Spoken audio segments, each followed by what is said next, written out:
Very good. That is for the best. No need to pay her any more attention. We may now enjoy the show. Huh? So is this what things are like between the Chief Justice and the Hydro Archon? All right, please wait just a moment longer. I've pretty much finished my preparations, and the performance will start as soon as the audience has made their way to their seats. Yay! The show's finally about to start! Paimon can hardly wait! Paimon's never seen a real live magic show before!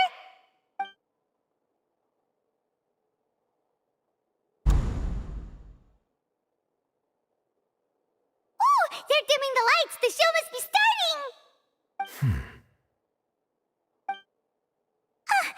Sorry. Paimon will try to stay quiet. Welcome, one and all, to the Opera Epiclese. I am the star of today's show, Linny. And over here is my sister, Lynette, who will be working as my wonderful assistant. Please, let's give her a warm welcome. Hello, everyone. I know she may seem to be a little sleepy right now, but that's just a sign that she's nervous.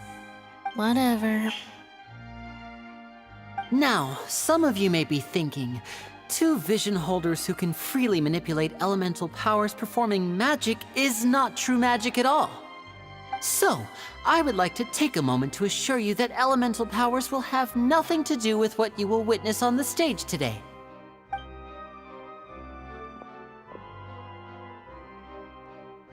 Both Lynette and myself have removed our visions for the show. That way, even the gods won't be able to help us. Oh, good point. That's what makes the show real magic. Now, without further ado, let the show begin. Lynette will now exit the stage to make some preparations. I know you might miss her, but don't worry. She'll be coming right back on stage momentarily. Perhaps in an unexpected way. I'm sure she'll be stealing the spotlight soon enough. Oh, and before I forget, there's one more thing I should say. You never know what can happen in the blink of an eye. A magician's greatest skill is making things disappear or appear. The possibilities are endless.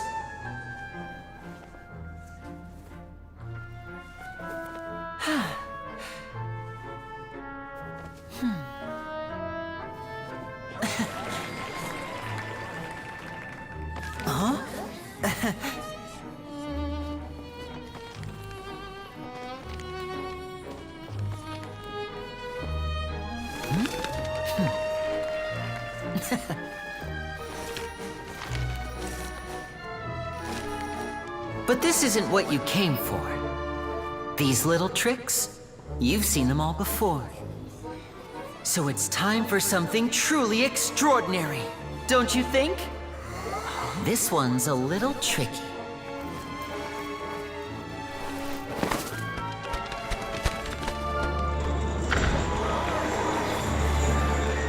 Using this water tank, I shall make my sister vanish completely, right before your very eyes.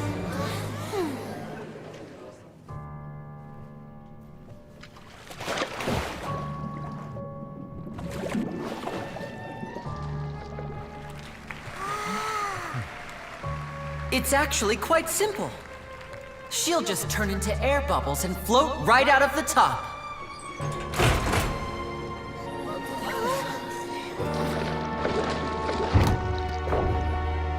Oh no! I told them to check all the props carefully.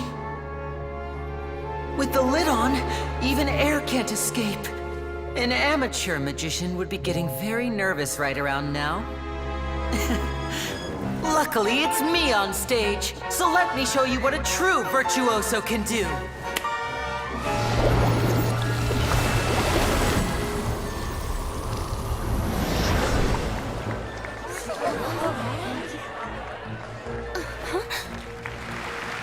Lynette, are you still there?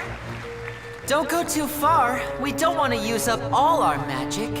Hi, I'm back. Uh-huh.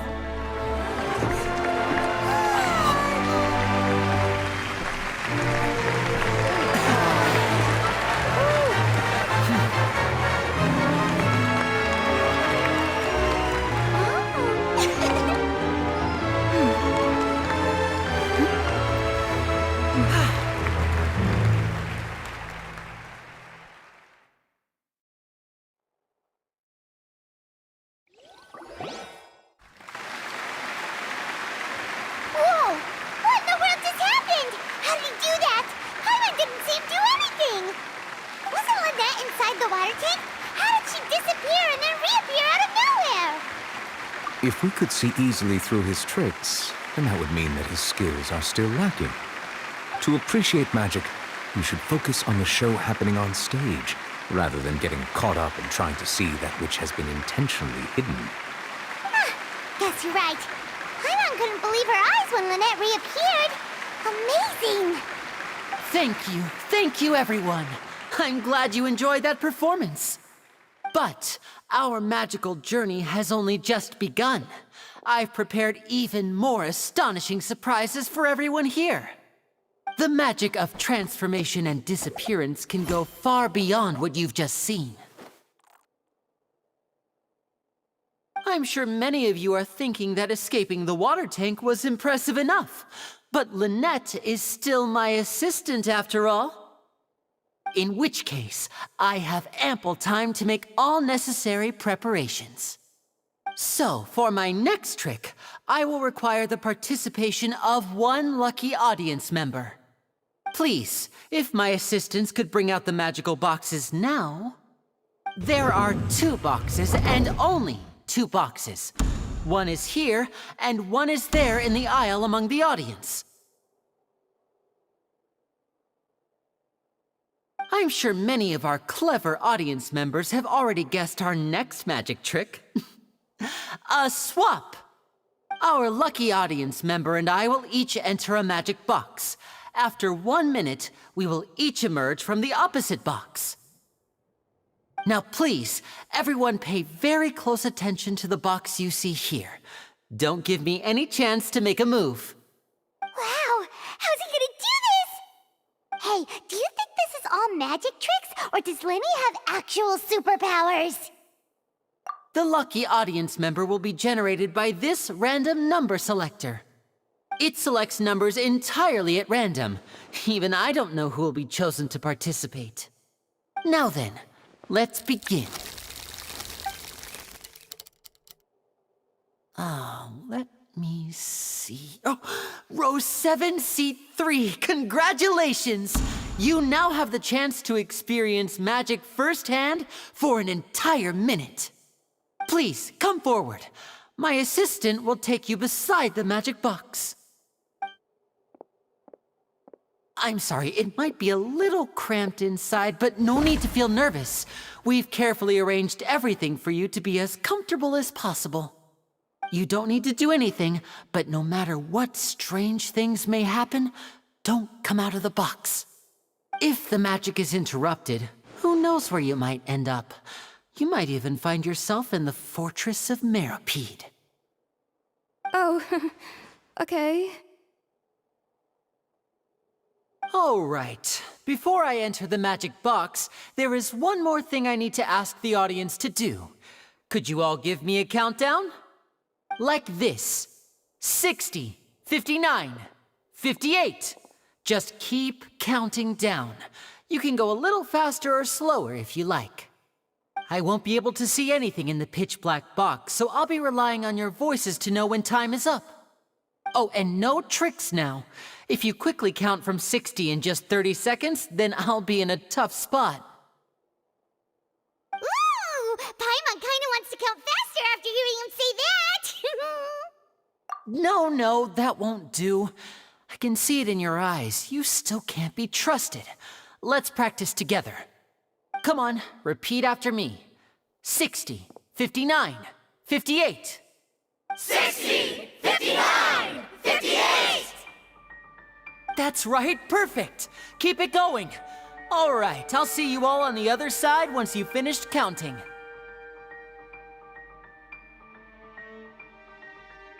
$54, $53, $52? Huh? Why aren't you counting, Neuvillette? I am counting in my head. I think things are exciting enough in here as it is. Merely a consequence of my identity and personality. Do not worry about me. Just enjoy the show. Oh, all right. You look so serious that Paimon thought you might be feeling uncomfortable or something. 40, 39, 38!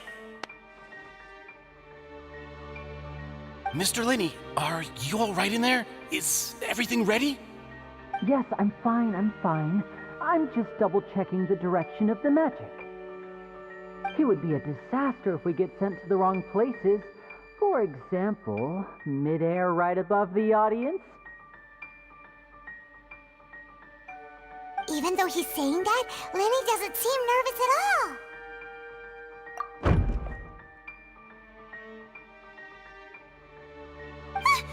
What was that noise? Did you hear it too?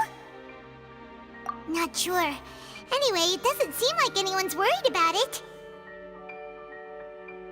25! 24! 23! What's wrong, Mr. Linney? I can still hear you moving in there. I seem to have accidentally knocked over a decoration. I'm trying to fix it, but it's pitch black in here. I can't tell left from right. Never mind the decorations. There's no time for that. The show is what's important.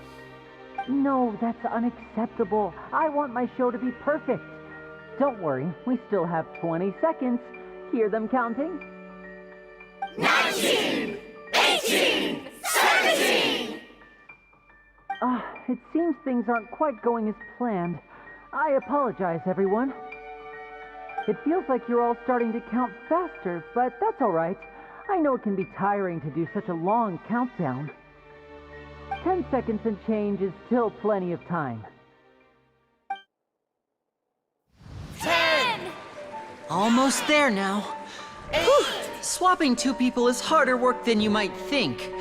Even a master magician like me can't guarantee I'll get it right the first time. Hey, wait! Is this the back one? I can't tell. They both look the same inside. Huh? No, that's not it. I'll try again. 7! Hey, slow down! Honestly! 5! 4! 3! Whoops! That doesn't count! 0!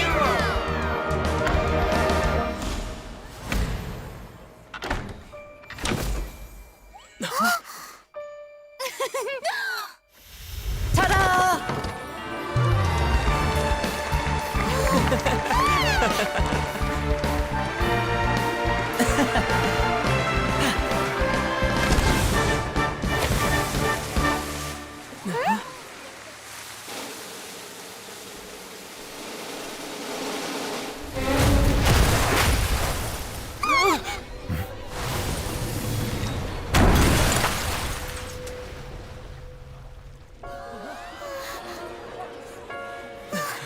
What happened?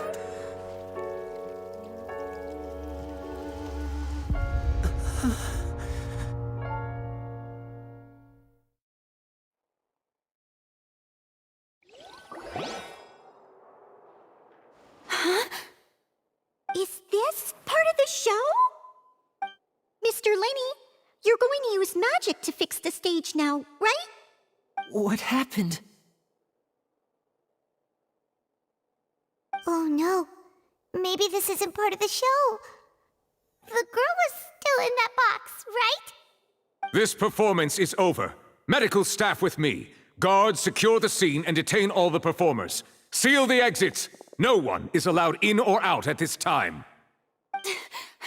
Yes, that's right. If this was just an accident, then we must investigate the cause.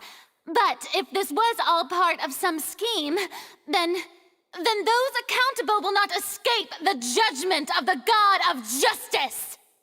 No need to be alarmed, you two. We'll get to the bottom of this soon enough.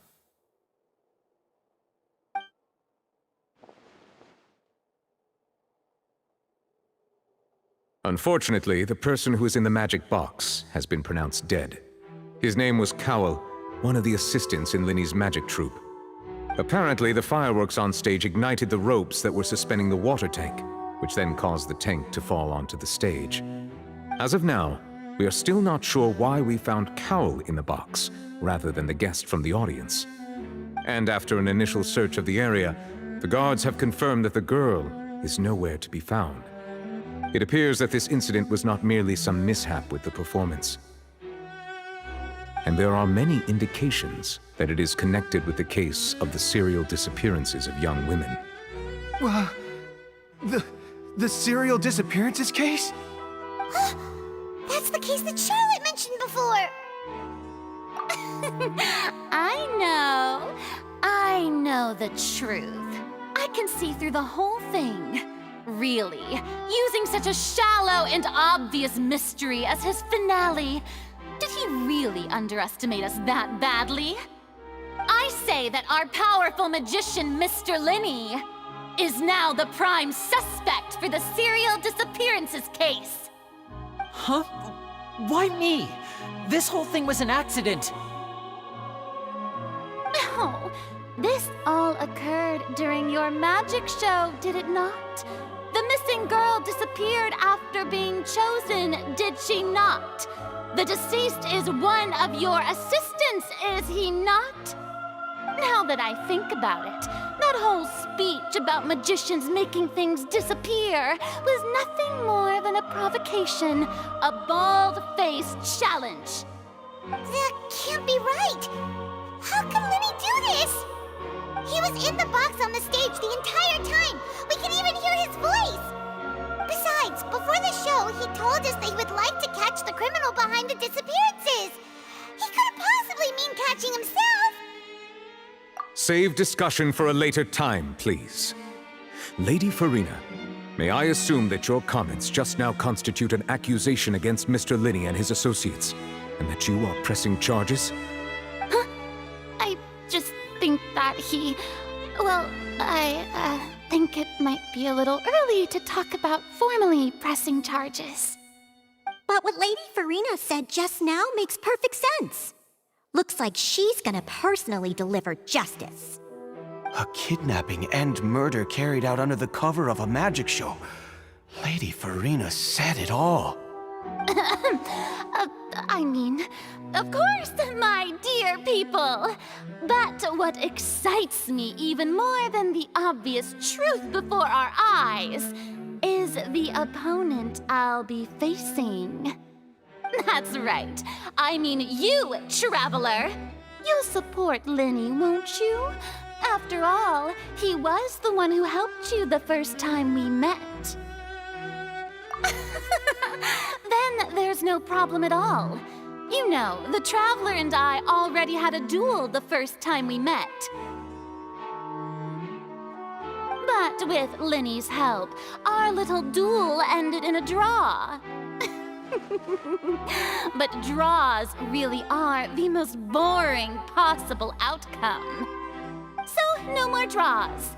Between the two of us, there must be a clear winner and loser. And what better place to hold such a riveting showdown and decide the true victor than here, on the grandest of stages, the Opera Epiclese. Huh? It wasn't a draw. She obviously lost last time. I understand. Charges have now been pressed, and as such, a trial is in order. Well, Traveler, seems Lady Farina has set you in her sights. But putting her dramatic rhetoric aside for a moment, I would like to ask you, are you willing to act as Mr. Linney's attorney and defend him in this case? Very well. The trial will be held a day from now in the Opera House. Both sides may investigate the scene to build their cases and search for the truth.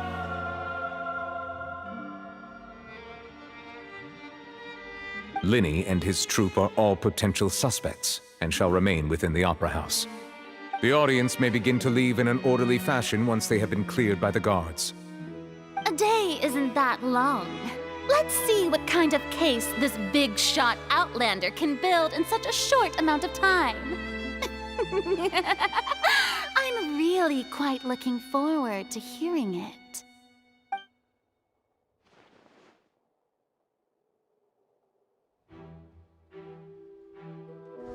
Linny! Sorry about everything that happened just now. Were you frightened? Of course! Who wouldn't be scared after witnessing an accident like that? Yeah, I'm a little shaken up myself.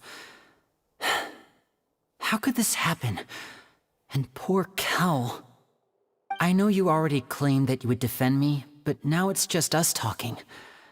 Tell me, do you think I could possibly be the murderer? Good to hear. Thank you so much for trusting me. I'm sure everyone sees me as the biggest suspect at this point. But if you ask me, the whole thing is mysteries layered upon mysteries, such that all that's left is confusion. I don't know whether what happened there on the stage was purely an accident or not, and I don't know why poor Cal was in the box. As for how that girl chosen from the audience could suddenly disappear, I'm afraid I don't have any answers either. If someone tampered with my performance, then we need to figure out what they did. Even a skilled and knowledgeable magician like myself couldn't pull all that off in just 1 minute. Which is precisely why we need to investigate! As this book says, the impossible could not have happened. Whatever happened must have been that which is possible. Paimon bought them when we were reading at the bookshop in the city earlier. Pretty cool, huh? Don't worry, Paimon used her own savings to buy them. It wasn't from our travel funds. I think they look cute on you, Paimon. You have good taste, Lynette! That's the right attitude. Feeling depressed isn't going to help me now. I need to get back to my normal self. But with the guards watching our every move, it's going to be especially difficult for Lynette and I to prove our own innocence. Good thing you agreed to be our attorneys. Thanks for that. We'll be counting on you. Yes, thank you so much. Yeah, just leave it to us. Oh, since we're going to start investigating, Paimon has a question first. Where did Lynette go during the performance? Oh, well, I'm afraid that would involve some of our essential trade secrets as magicians.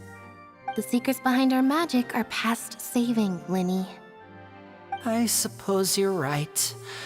The truth behind our tricks is going to be important evidence that will be weighted during the trial. 'Tis truly a pity. As a magician, our magic show is a work of art. We've poured countless hours and spared no effort in perfecting it. But if revealing our secrets will help you uncover the truth behind what happened, then it will be well worth it. We should go somewhere else if we're going to discuss our magic tricks. We'll go speak with the guards, and in the meantime, you can go investigate the stage and the seating areas. Alright, let's go have a look while the investigation teams are still here. Detective Paimon is on the case!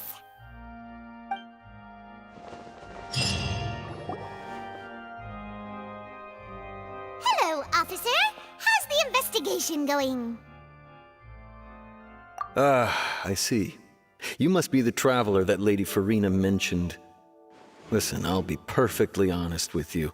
I'd avoid getting mixed up in this whirlpool of a mess if I were you. Huh? What do you mean? Come with me and you'll see.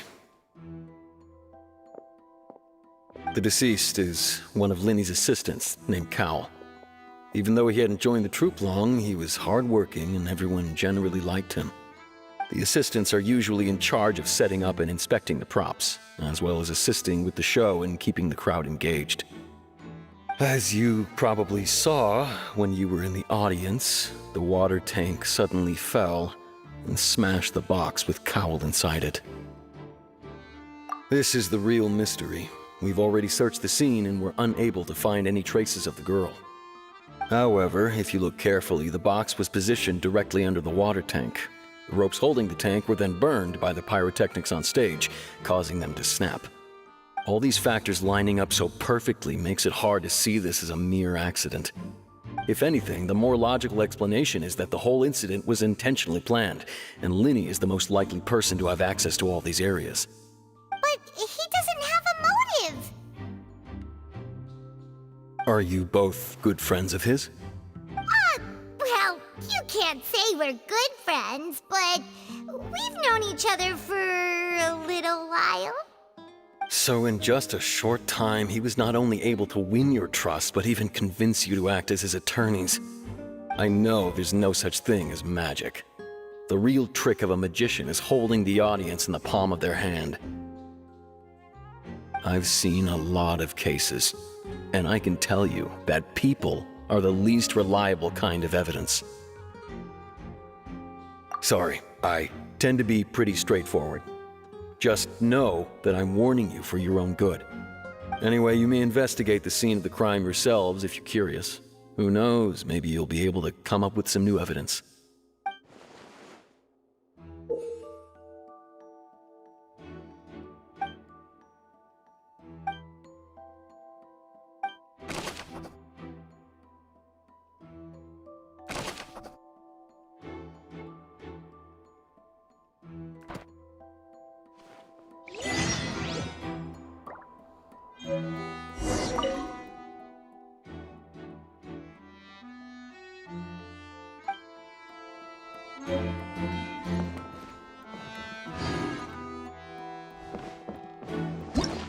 Whoever the murderer was, they must have made preparations well beforehand. Why would it be him? How strange.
The investigation team has some new findings. Turns out there's an issue with the random number selector after all.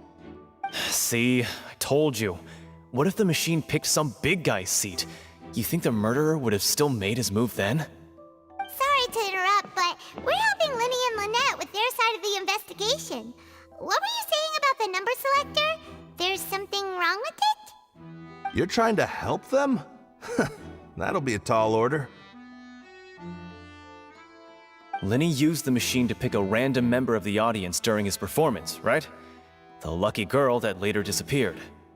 Well, we thought there might be a serious problem with the machine, so we had it taken away for further inspection. It turns out that the seat number it picked wasn't random at all. The machine picks that same number every time. I'm sure you already know that you have to make a reservation in advance to get a seat, regardless of whether it's a trial or some performance. In other words, Linny knew who would be sitting where from the very beginning. That much checks out. Linny reserved our seats for us, too. Bet you see why I was saying it'd be tough to make a case for Linny. Even though it's bad for Linny's case, Paimon had better write it down.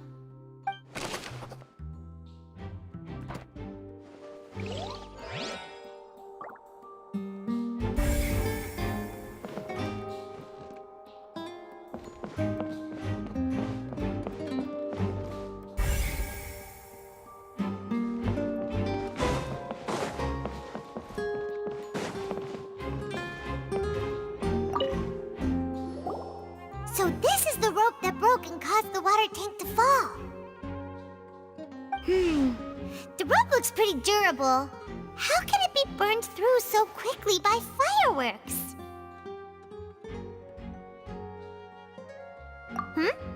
Why are you suddenly so serious, Traveler?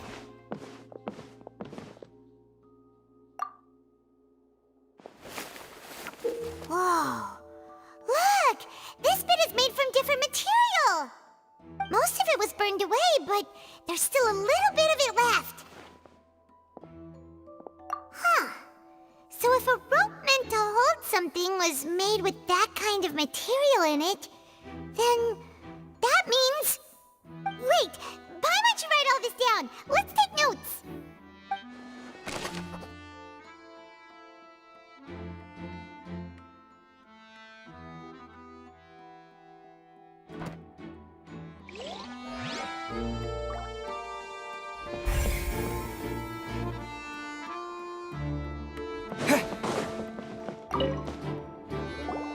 Hello there. What are you investigating? Oh, this location has also been cordoned off because the Magic Troupe members are currently considered prime suspects. The investigation team is still collecting evidence. The seats were all booked in advance, so we were able to deduce the missing woman's identity by checking the guest list. Sure, it's not like this is confidential information. We will publish it later anyway when we petition the public to help us find the missing person. Her name is Halsey. She's a painter from Fontaine who's made a bit of a name for herself. Apparently, she wasn't a regular at the Opera House, but she'd been feeling some pressure with her work lately, which made her decide to come see the magic show. The Magic Troupe members all claim not to know her. We have looked into her social connections. It seems that she has no personal grievances or conflicts of interest with the suspects. Simply put, she wasn't related to the Magic Troupe at all, which matches the features of the previous serial disappearances. Were the victims of previous cases also chosen at random? That's how it seems to us, in any case. Apart from the fact that they were all young women of around the same age range, there really weren't any other connections between them. Okay then. No need to be so formal. If you do happen to see the missing girl, please be sure to contact us. It is of utmost importance that we get to the bottom of these disappearances.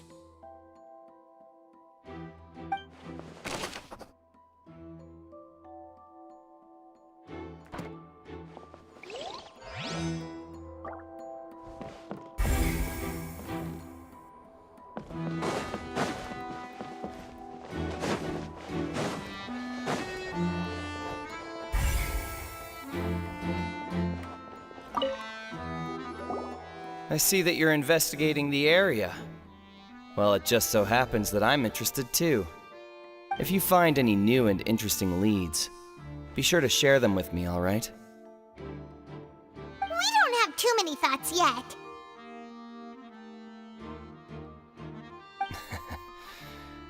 Then why don't I tell you my hypothesis first? The way I see it. And I'll start it with that loud thud. The thud? Oh, you mean the sound that happened during the countdown? Yes, exactly. It wasn't terribly loud, but I suspect that most people heard it. It's just that everyone was awaiting the results of Lenny's trick with bated breath, so no one paid it much mind.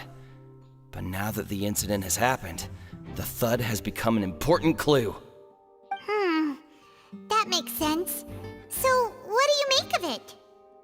I'm of the opinion that it may have been the sound of Lenny's accomplice, Lynette perhaps, jumping atop the water tank or something like that. And when the pyrotechnics went off, she cut the rope, sending the water tank crashing down. But wasn't the noise we heard too loud for that? Perhaps the balance wasn't right, leading to a particularly rough landing. Oh, that's true. I suppose I must reconsider. That does remind Paimon, though. What was with that sound?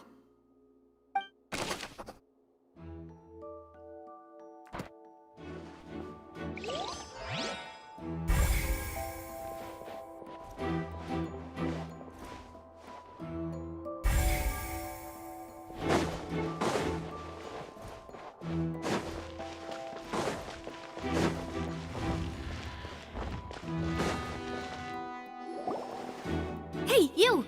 Yes, both of you! Over here! I've been keeping an eye on you for a while now. Huh? You mean us? That's right. If I'm not mistaken, you're also among those who wish to cut down the thorns and pursue the truth. No? And by the looks of it, you're not from Fontaine. Well, you're right on the more about that one, but who are you?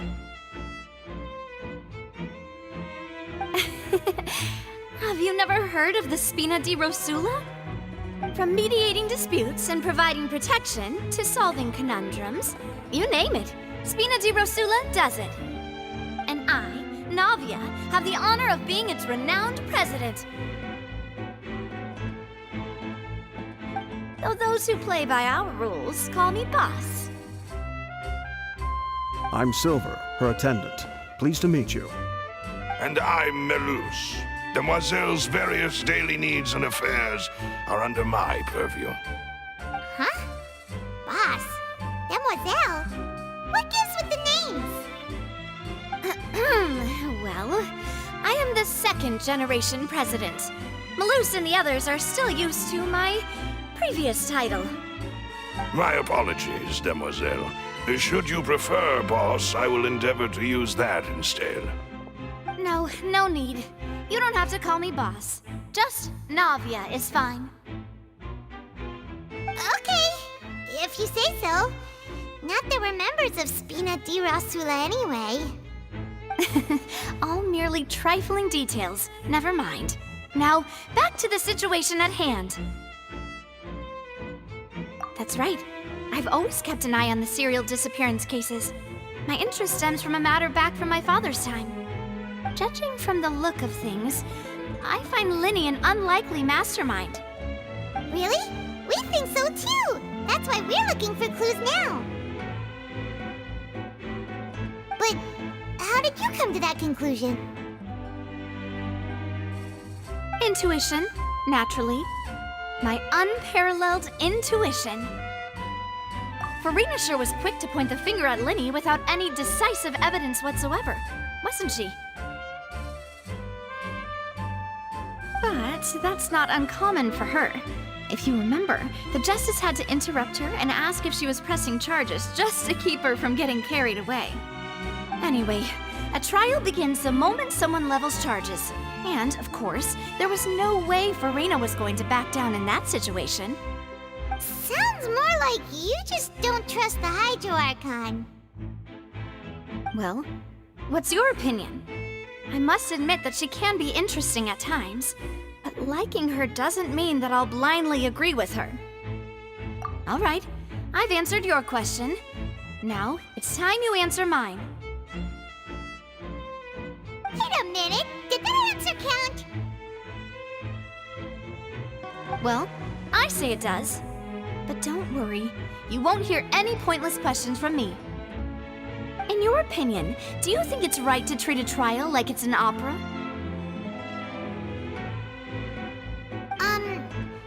Well? And why would that be?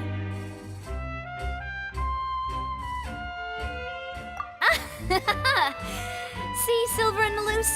I told you they'd be different. Most astute of you, Demoiselle. I, too, think that the Traveler's response was most excellent. No matter how wonderful the script or how fervent the audience's expectations may be, the trials that go on stage here must be based in fact. Then if that can be done, boss, then... All right, that's quite enough, Melus. Anyway, I like your answer. You pass with flying colors. Now, I need to make some preparations, following which our joint investigation shall commence. You two shall be my assistants. Wait! Since when did we become assistants? Oh, well, I can be the assistant, sure. Or your companion, if you like. I'm really not that fussy. That's more like it. Far be it from me to brag, but I believe that Demoiselle's intuition will be instrumental in uncovering the truth. You wish to save a friend from false accusations, and we wish to unravel the disappearances. In this sense, our goals are aligned. You have a point. You're quite the talker, aren't you, mister? And what about you over there? What do you think? You seem like you've got something.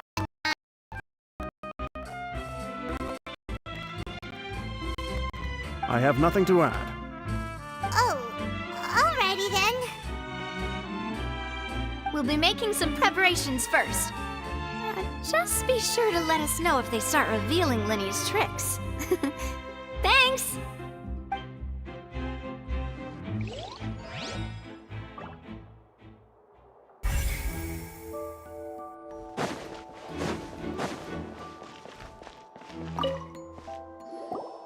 Sorry, but no one can freely enter or exit the Opera House at the moment. If you wish to leave, you must register your identity with us first. No, we're not leaving. We're representing Linny and Lynette as attorneys, so we're investigating the case. Were you always guarding this entrance? Yes, after the Chief Justice gave the order, everyone coming in or out must undergo a strict inspection. So, the missing girl couldn't have left from here, at least, not from that point on. I doubt there was much opportunity then, either. How can you be so sure, Well, because I was in charge of security near the entrance at that time. I couldn't see Linny's performance from here, which was quite a shame. Just my luck. But still, I did not abandon my post, and I stayed put no matter how loud the applause was. If someone had so much as even approached the door, I would have noticed it, let alone if they had tried to leave. We Melusines are good at that sort of thing, you know. So, it's safe to say the girl couldn't have left through here.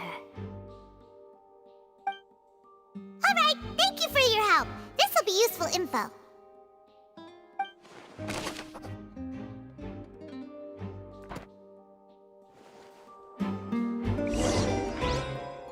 We've checked everything of note here at the performance venue.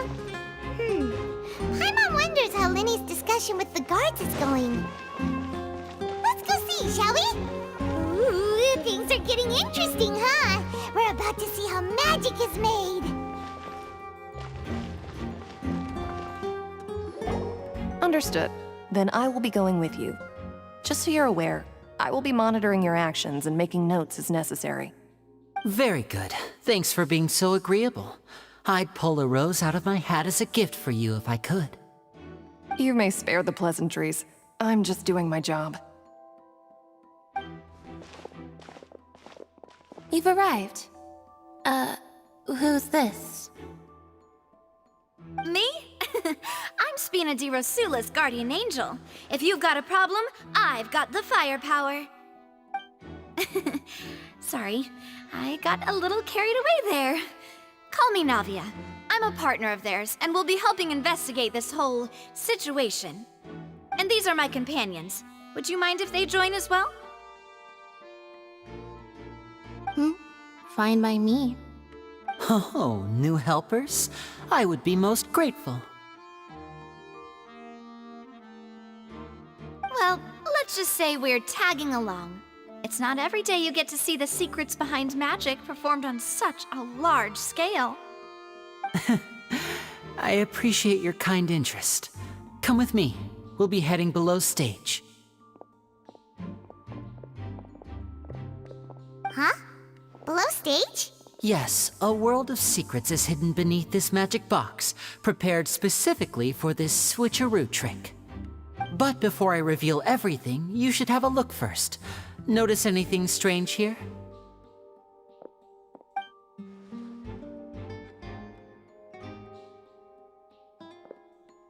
I'm not trying to be dramatic. Remembering the details of a trick will help you understand the methods used to perform it more easily.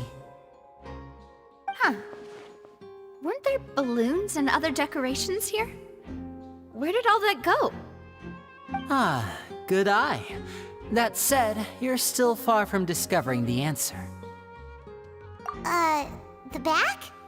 You mean the inside of the door? What's different about it? Paimon didn't notice anything.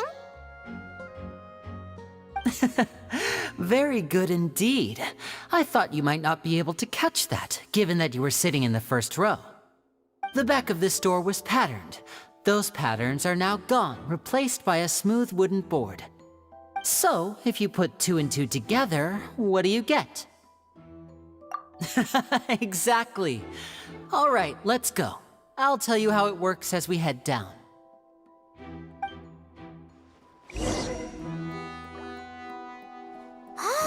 so there was a passageway under the magic box! I knew you'd figure out most of it as soon as you saw this place. The two magic boxes are positioned right above the two entrances of the tunnel. See this flatbed trolley? The box with the lucky audience member in it would be shuttled over to the other side using the trolley. This trolley can raise and lower and even rotate, ensuring that the box will face in the right direction. I see. So that's the purpose of the box inside another box. Precisely. The inner box would descend after the audience member was put inside and be moved along the trolley, all while the outer box would remain on stage as if nothing had ever changed. So that's how you did it! Once the box was lowered, the trolley would store some energy through this device here, with which it would complete the rest of the steps. The audience member would only be able to feel some slight movements in the dark, and by the time she walked out, she would already be back on stage. Right! You were talking that whole time, and you even came out for a moment near the end! Ah, yes. A phonograph operated by Lynette was used to achieve that effect. My assistant and I had already scripted our conversation beforehand. When the countdown began, I had already gone to the opposite box via a tunnel using that ladder. And what about Lynette? Where was she? I was in the mezzanine space in the back of the box. Oh, interesting! That's how we were able to coordinate Linny's lines with the assistant. And by the way, I was the one who walked out of the box at the end. I mean, we are twins. All it takes is a change of clothes and no one can tell who's who. And that's my favorite part of this trick. Only Lynette and I can perform it. So that's how it all worked! Wow, every detail you revealed was more amazing than the last! Lynette would briefly walk out of the box and then go back in, jumping into the tunnel and escaping before the box on the trolley could finish ascending. And then I walk out of the other box in the audience area, and the trick would be complete. The operative word here being would. But as you saw, Cal was in the box, not our audience member. She, on the other hand, mysteriously vanished. We really don't know how that happened. If not for that interlude, this would have been an astonishing trick. I probably never would have figured out how you pulled it off. And yet, to think that someone was able to use this magic trick to commit a crime. Could we have a look around? I think we can come up with some more leads. This is the scene of the crime, so Linny and Lynette are not permitted to stay here. I'll escort them back up. Yes, of course. No need to be so strict now. I won't disappear into thin air, you know. Thanks, everyone. We're counting on you.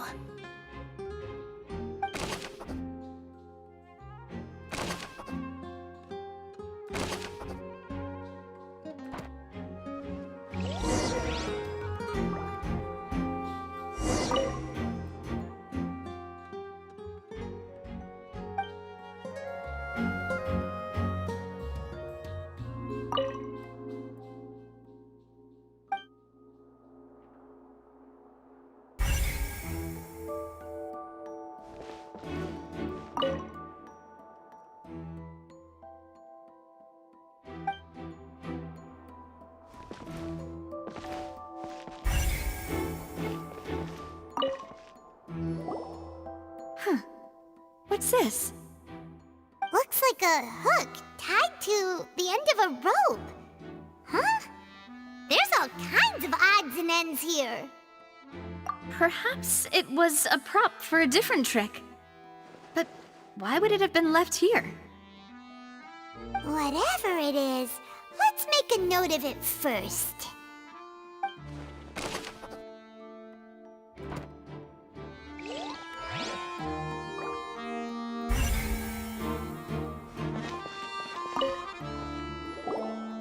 The floor is wet. Please be careful not to slip. Speaking of which, why would there be water here? Oh, Paimon knows! It's one of those tricks where you pour water into a jug and then flip the jug over only for the water to disappear? And here's a broken vase! Huh. Did the trolley knock it down while moving? That can't be. The trolley moves along tracks from start to finish. It couldn't have hit the vase at this distance. Let's note this down too and think about it later.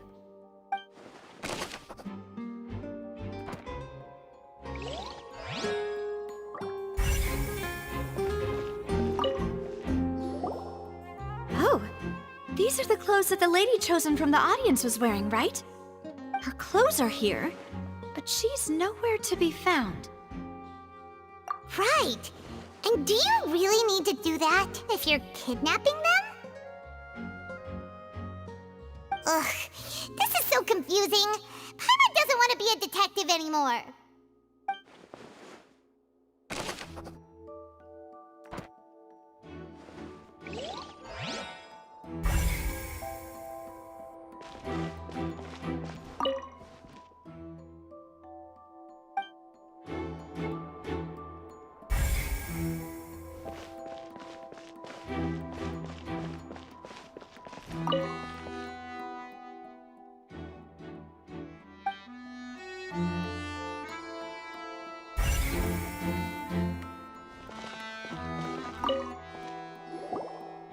What is this place? It seems someone could fit through here. Huh.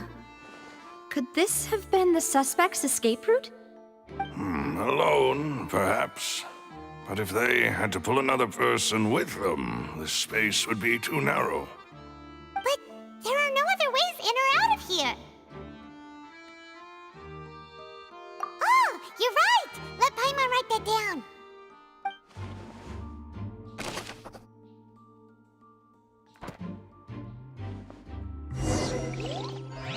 Seems we're just about done investigating down here. Yes. Let's head back up.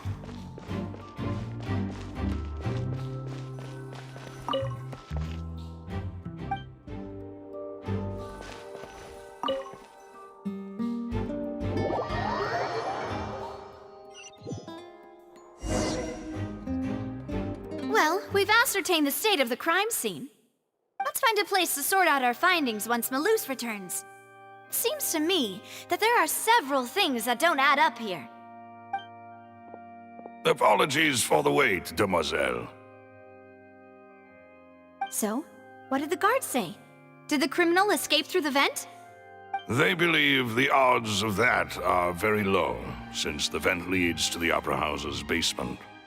The guards have checked the area carefully. No one left through the basement during the performance or after the incident, and no one was found hiding there. So the tunnels become like a secret chamber then! You know, like the kind you usually see in novels! The plot thickens. Halsey's disappearance and Cowell's death are both quite inexplicable. No wonder Farina was so confident in her accusation. All the current evidence points toward Linny and Lynette. In other words, the charges are very likely to be upheld unless we make some considerable progress. Charges and then trial. So if the charges are upheld, they'll announce a sentence? That's right. This is how a trial goes in the Opera House. During the proceedings, the Chief Justice and the Oratrice will hear statements from both sides. That's right. This is how indemnitium is produced. The statements from both sides, the defenses from attorneys, witness testimonies, and even the audience's emotions will all be projected on the Oratrice. To put it simply, it's as if the Oratrice has its own will, and is a judge in its own right. This also precludes any kind of favoritism on the part of the Chief Justice. And not that this has ever happened anyway. Once both sides have finished speaking, the Chief Justice will make his final decision. This, too, will be used by the Oratrice as a reference. Then, finally, the Oratrice will be consulted by officials. The result it returns is the will of justice itself. Huh? So that machine is the one that actually decides? Paimon thought Neverlet called the shots. In practice, there is very little difference. Both have always come to the same judgment, which is why people have great faith in the Chief Justice. Ah, yes, the guards also asked me to convey that none of us will be allowed to leave this place before the trial. Huh?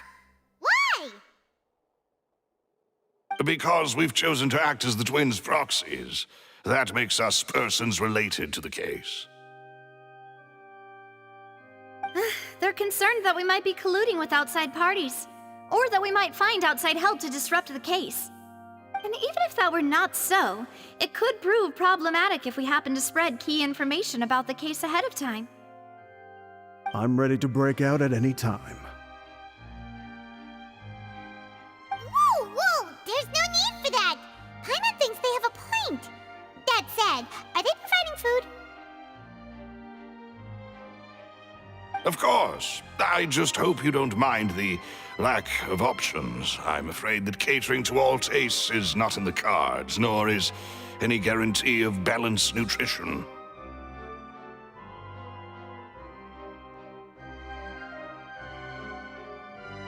In that case, let's just sort out our findings together here. Pity. I was hoping to take you to try some of Fontaine's famous desserts, too. I mean, what better way to properly think through our findings than over some tea and sweets? Huh. Breaking out suddenly doesn't seem like such a bad idea after all.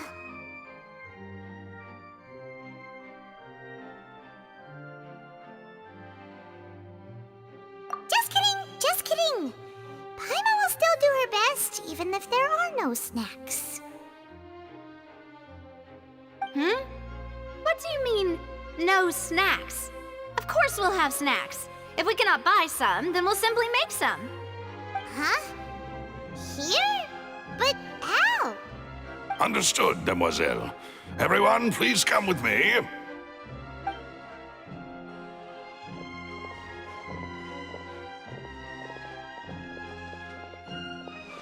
Wait, you're carrying a portable stove with you? Yes, I must be prepared to meet the Demoiselle's baking needs whenever the fancy strikes her. I have eggs, sugar, and almonds at the ready. Good work, you two. Then I'll get to it. Please sit tight for a moment. You'll get to taste my awesome snacks soon enough. These three are quite the interesting group.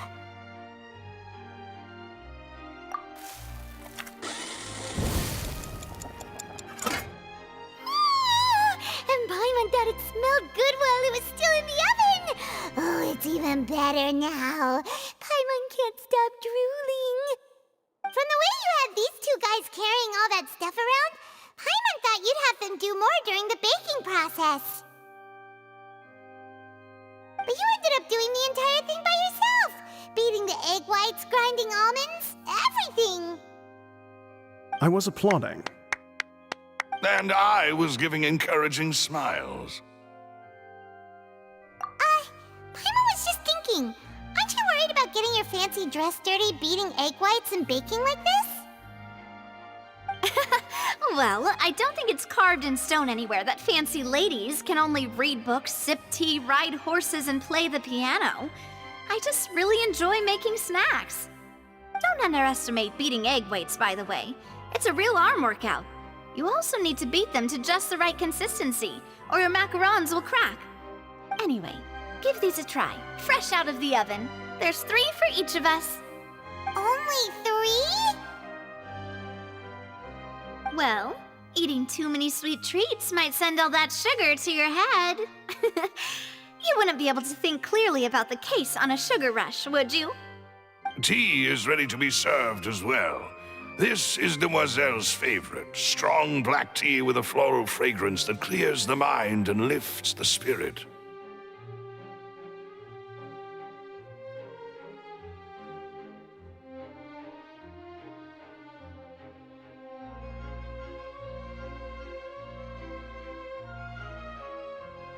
No need for concern. I'm merely doing as I should.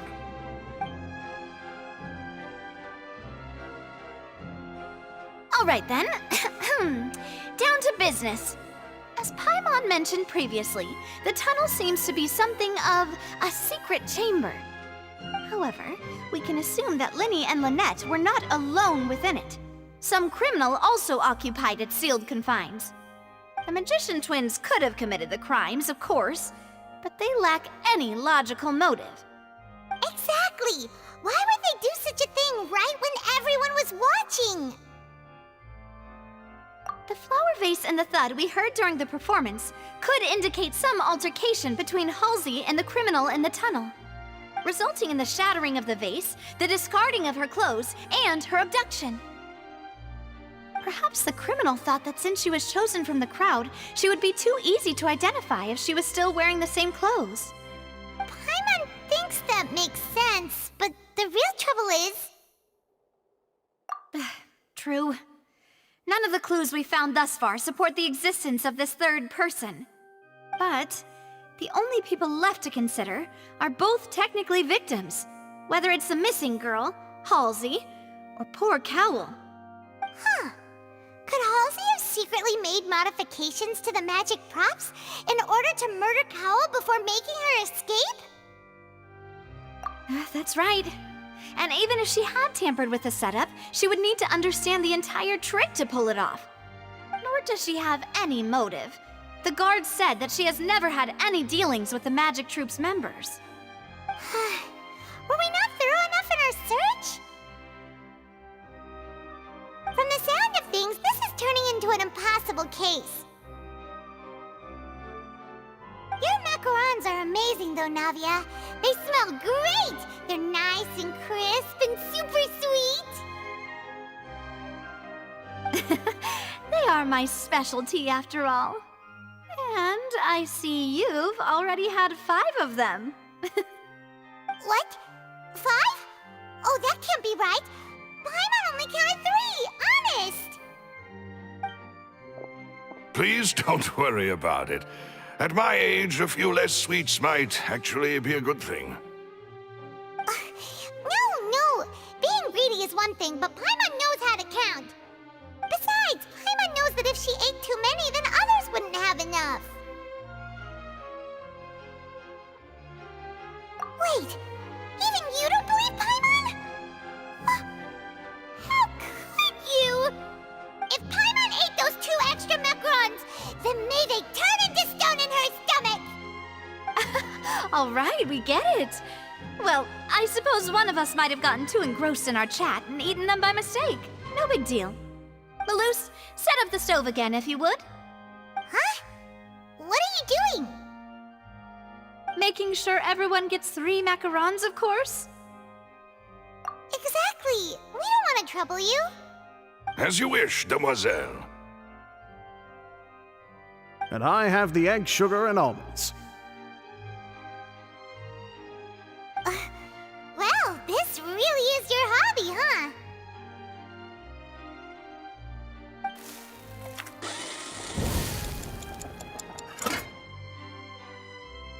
Well, that's it for snack time. I'm going to have another look around the area.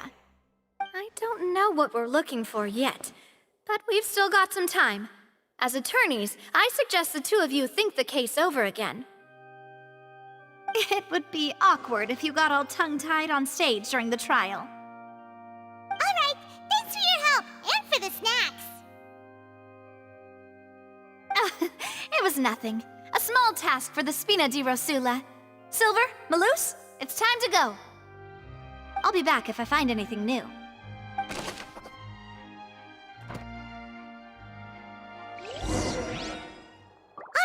It's time to put our heads together. We've got to get our defense ready for the trial. Oh, it's probably gonna be a long and difficult case. There's no point in worrying about that now. We just need to prepare. Here, take Paimon's notes. They should help you review the situation.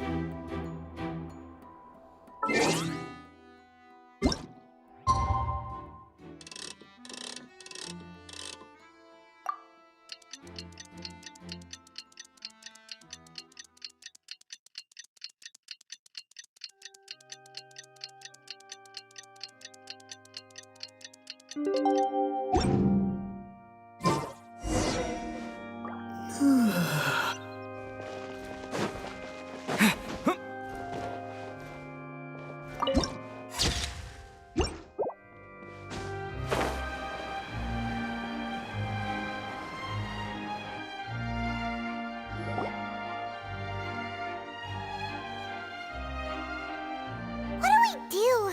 The whole situation is so confusing. Good plan. Impossible things don't just happen. We'll get to the truth one way or another. Just relax. Even if everyone else suspects Lenny and Lynette, at least we will be supporting them from the stands. Besides, I doubt Farina understands any more about what happened than we do. Thanks, Navia. Well, we'll be going then. Best of luck to you.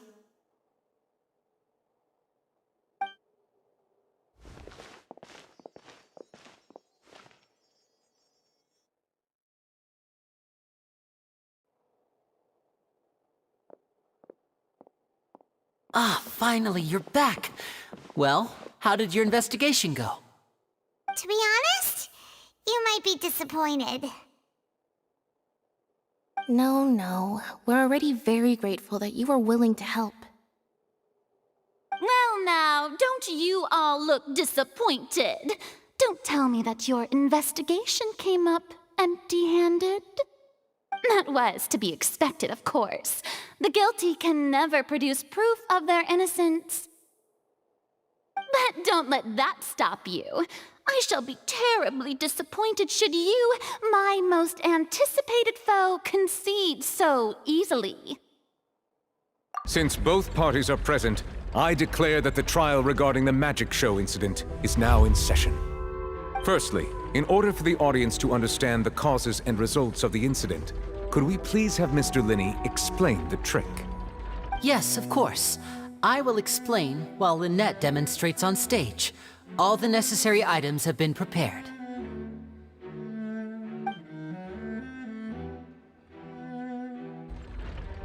Thank you, Mr. Linney. In that case, I take your statement to be that you ran to and remained hidden within the magic box in the audience stands once the trick began, and thus could not have committed the crime. Is this correct? Yes, that's correct, Your Honor. In that case, I call upon the prosecution. Lady Farina, do you wish to refute his statement in any way? Why, of course I do. Allow me to take the first shot and break this case wide open. Mr. Linney is clearly lying. There is no way you could have been in the box the whole time if you were to abduct Halsey and murder Cowell. In fact, I'd say you were hardly in that tunnel at all. That is simply your hypothesis based on the presumption that I'm guilty. Oh, is that so? And if I may ask, what did you hear while you were inside your box? The roaring countdown of the crowd, of course. That's how I kept track of the time and built anticipation for the finale. And you didn't hear anything else at all? Nothing that might leave an impression of any kind? No, nothing. I see. But when the count reached 30 seconds or so, there was a thud. One so loud that I believe practically everyone heard it. Huh? Hey, hang on. Something's not right here.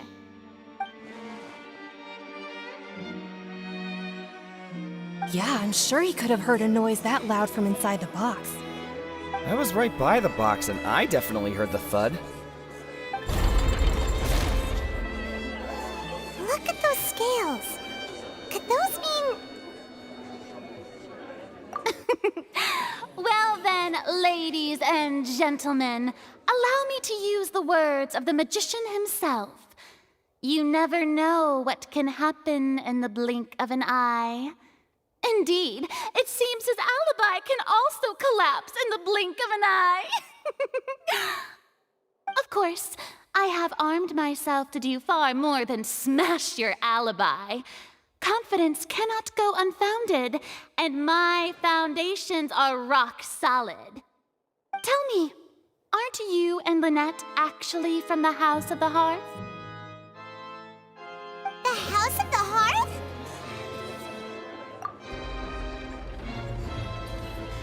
No wonder they did something like this. So the serial disappearances were the Fatsui's doing. Now it all makes sense. I've got a feeling that what happened on stage probably wasn't just an accident. That's irrelevant. Our identities have nothing to do with what happened. Indeed. Then perhaps you could tell us everything that happened during that 1 minute. Your first priority is to prove yourself innocent after all. I'm sure there is little that needs to be kept secret now. Unless your script already has holes in it. The Outlander is speechless. My, oh my, don't they look flabbergasted? Now comes the infighting and discord, I suppose. This was almost too easy. Good thing I made all those preparations. Seems the all-nighter I pulled last night is really paying off. Hey, Lenny! Why didn't you tell us this before?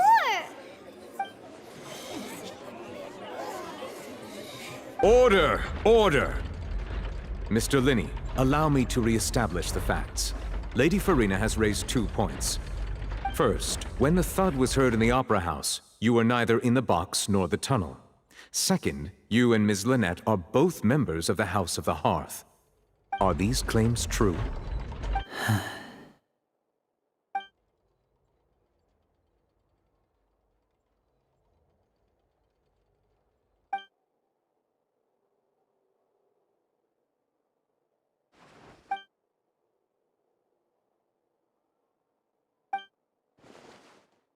Please answer my question, Mr. Linney. I'm sorry. Yes, they're true, Your Honor.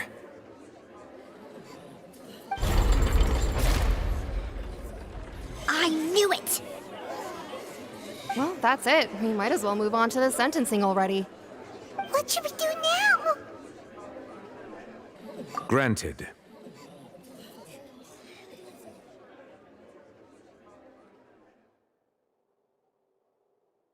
In that case, what is your request?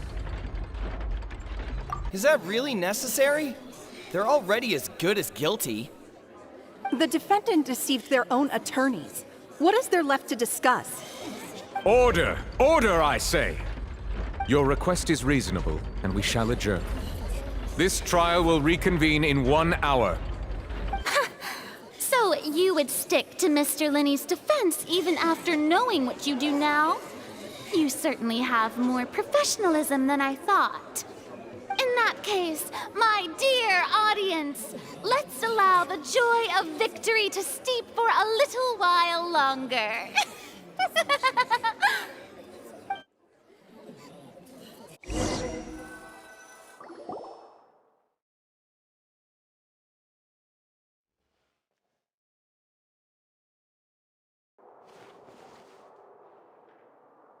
Well, this is awkward. I didn't think the Hydro Archon would dig all that up. I'm sorry, Traveler and Paimon. Yeah, sorry. Paimon doesn't know where to start. We trusted you two. We based our entire reasoning on the assumption that you weren't bad guys. Not to set the wrong tone or anything, but Paimon's really mad!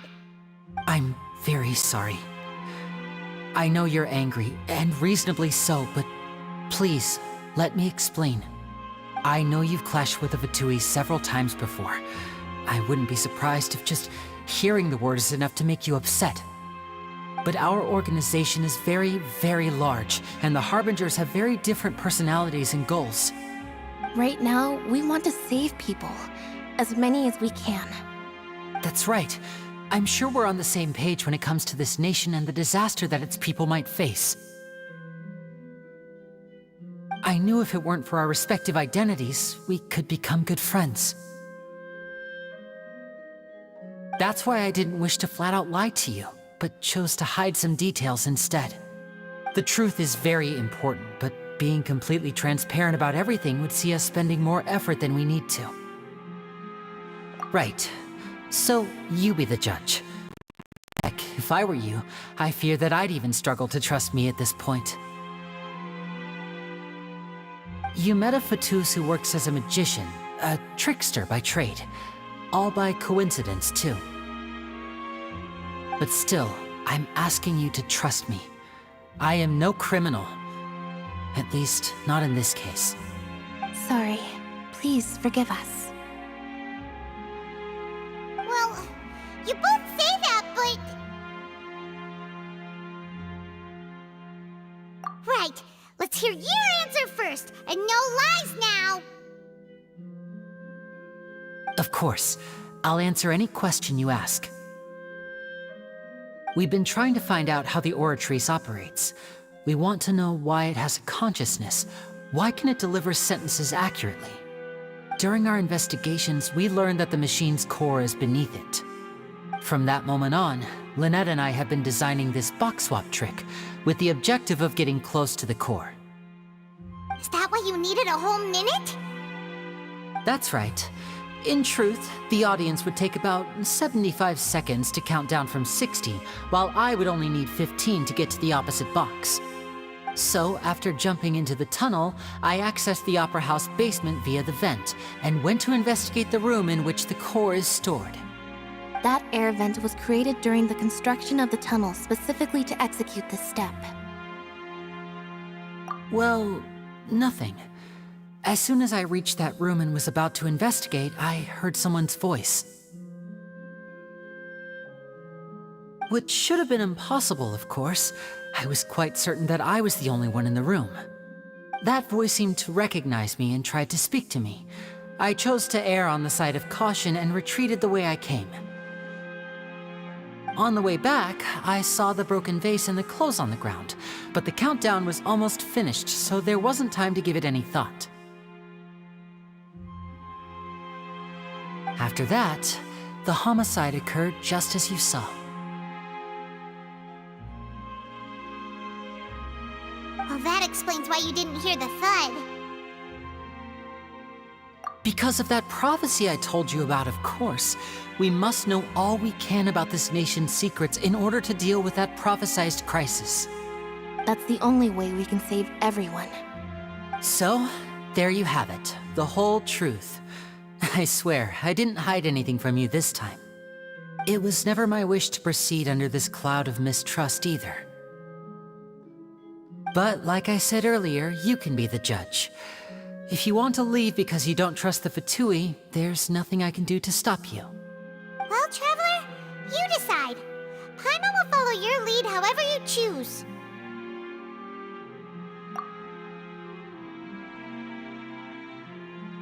Okay, thank you. Thanks for giving us a chance. The current problem is that the scales are tipped pretty badly against you two. If we want to refute the Hydro Archon's accusations, we're gonna need a seriously watertight defense. Huh? Oh, Paimon thinks she gets what you mean.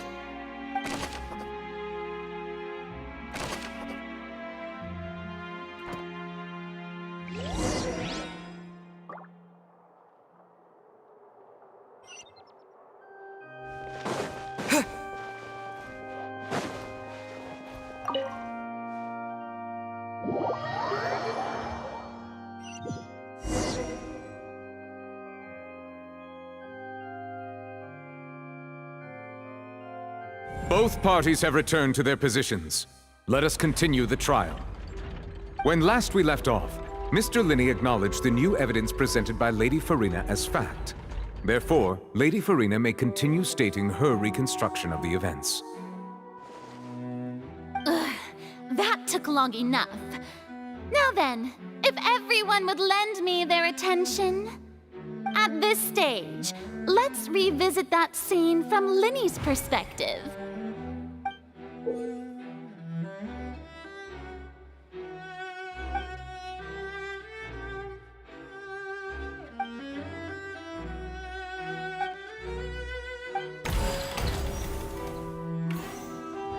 As the countdown began, he entered the tunnel. When the flatbed trolley passed, he opened the box and got into an altercation with Halsey, which caused the loud thud. He did not realize that this sound could be heard by everyone in the opera house, which is why he claimed earlier that he could not hear the sound. Finally, he used the vase to knock her out, before making her change clothes to prevent others from recognizing her. At this time, Cowell arrived in the tunnel, having heard that strange noise, and caught Linny red-handed. So Linny proceeded to knock him out too before stuffing him into that box. Afterward, Linny passed the unconscious Halsey to his accomplice through the magic box in the audience stands, before operating the devices such that Cowell's death would be ruled an accident. And there you have it. That's the truth behind what happened. Does the defendant's side have any objections to Lady Farina's description of the events? The key to refuting Lady Farina is the order of events, what Linny experienced and what he saw.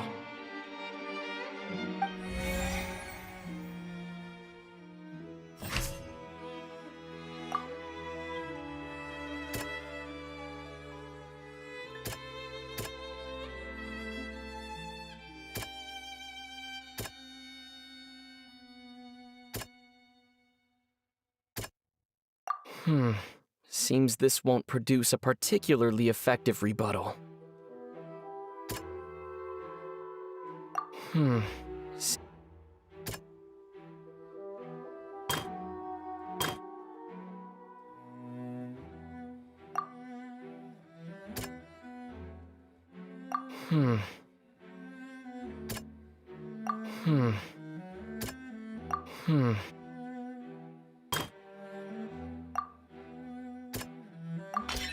According to Linny, he left via the vent after entering the tunnel.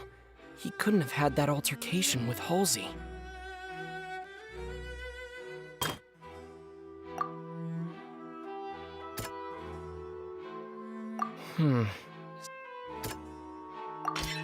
Linny went to the room that contains the Oratrice's core. This is the actual truth.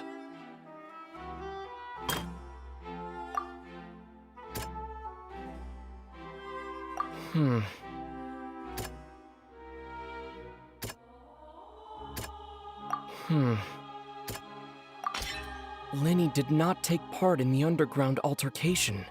He only witnessed traces of the aftermath. Attention! Ace Detective Paimon has something to say! When the countdown started, Linny did indeed go into the tunnel. But he immediately used a vent to access the Opera House basement, which is where the underground core of the Oratrice is stored. Once he reached that area, he heard a voice in what should have been an empty room. Since he felt something was amiss, he returned immediately.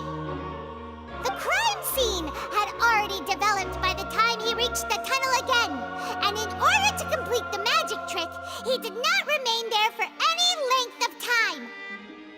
Finally, he reached the surface, and that was when the accident happened from his point of view. Therefore, he's innocent!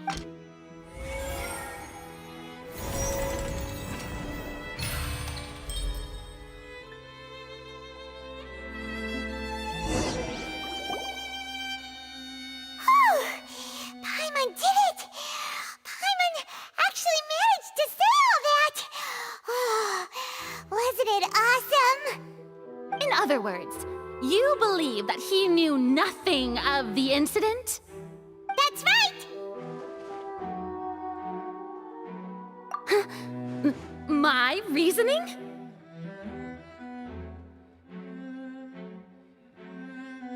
If that's the case, then if Cowell hadn't entered the tunnel, who was the entire setup meant to kill? Assuming that what you say is true, Linny only needed to kidnap the young girl to cause a new disappearance case. What would the point of killing someone on stage be? Oh, they have a point. That's right, you tell them! And that's why they're partners of mine. They've managed to turn things around. Oh, well, your denial is very strident, I'll give you that. But what proof do you have to back your claims? Of course I do. If he had been in the magic box the whole time, how could he have not heard that sound? Why do you ask? You're saying that he wasn't?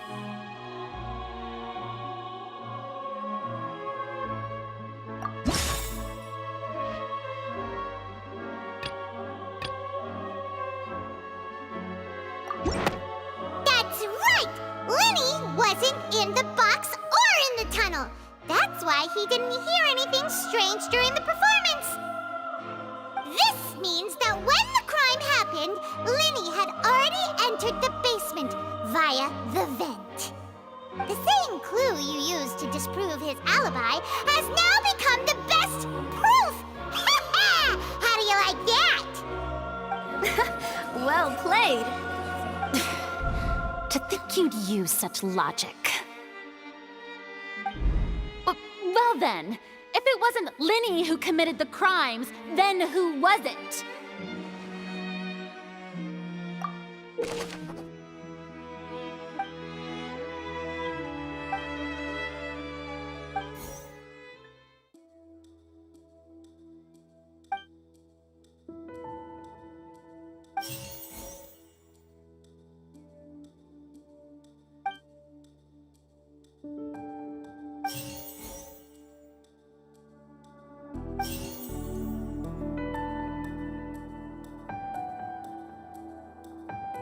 Halsey is the missing person and an ordinary audience member.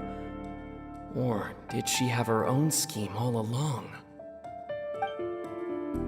The deceased's name is Cowell, Lenny's assistant. He would have been able to tamper with the equipment. Could there have been a third person involved?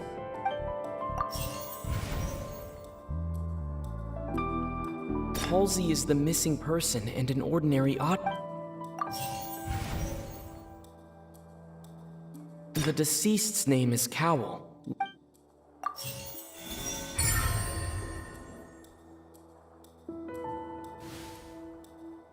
Huh?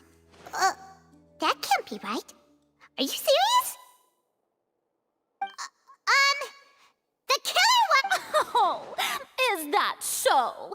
How interesting! Let's hear your reasoning then.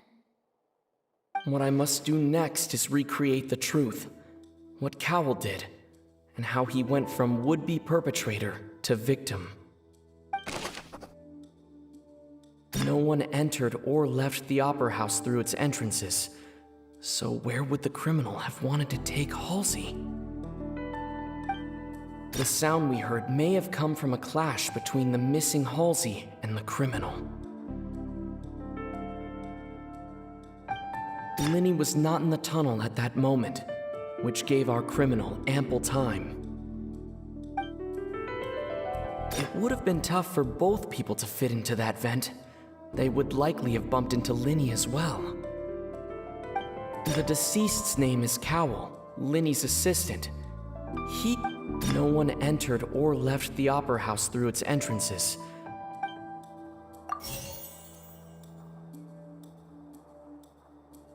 No one entered or left the Opera House through its entrances. So where would the criminal have wanted to take Halsey?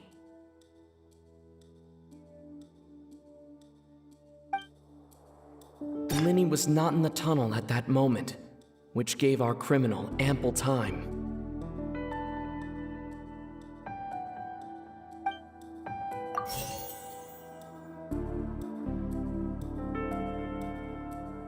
No one entered or left the Opera House through its entrances. The deceased's name is Cowell, Lenny's assistant. He would have been able to tamper with the equipment.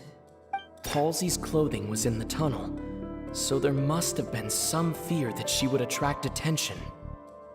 The sound we heard may have come from a clash between the missing Halsey and the criminal. It would have been tough for both people to fit into that vent. The sound we heard may have come from a clash between the missing...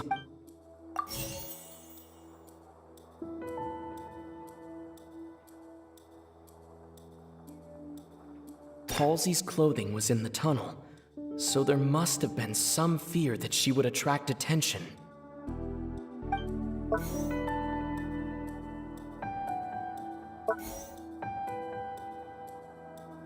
No one entered or left the Opera House through its entrances. The sound we heard may have come from a clash between the missing... It would have been tough for both people to fit into that vent. They would likely have bumped into Linny as well.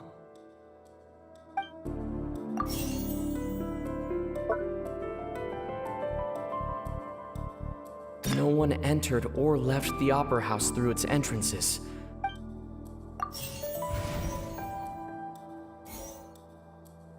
Halsey's clothing was in the tunnel, so there must have been some fear that she would attract attention.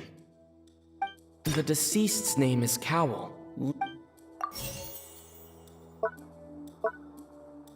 It would have been tough for both people. Halsey's clothing was in the tunnel.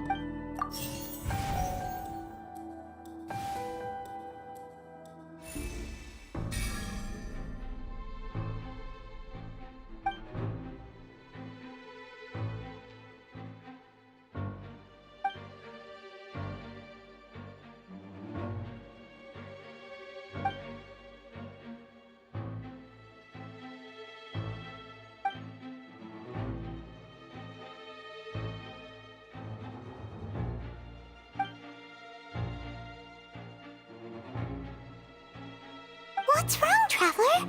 Are you still having trouble figuring things out? I see how it is. So this was all just a bluff. And here I thought you had something to show for it.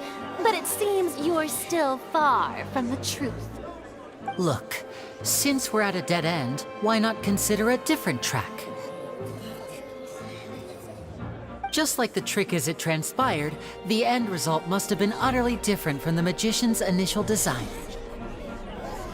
If only we knew how Halsey disappeared. Well, that would be nice, but the tunnel only has 3 exits, and none of them seem very likely. And it's not like this is a magic trick where you can just make a real live person disappear. You know, like you did from that water tank, Lynette.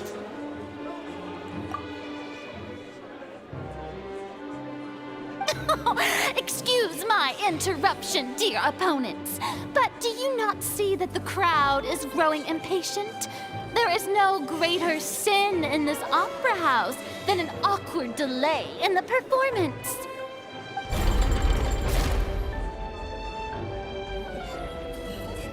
If the defense is unable to make further effective arguments, we will move on to the next stage of the trial.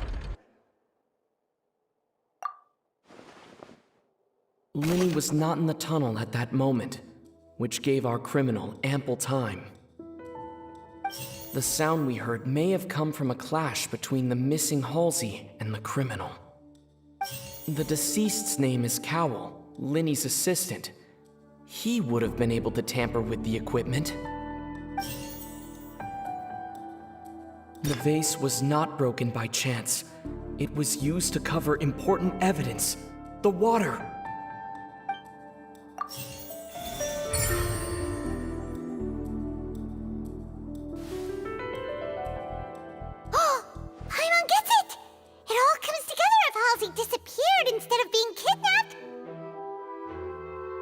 Lynette escaped from the water tank, vanishing gradually and leaving only clothes behind. If there's a similar method where a person could be transformed into water... Just a moment, please. I do hope you know how preposterous you sound at the moment. How could a person ever be transformed into water? This is reality we're talking about here, not some magic trick. Must we really? I should think that of anyone. Your friend Linny already knows this truth very well. Magic tricks are ultimately just illusions and misdirection.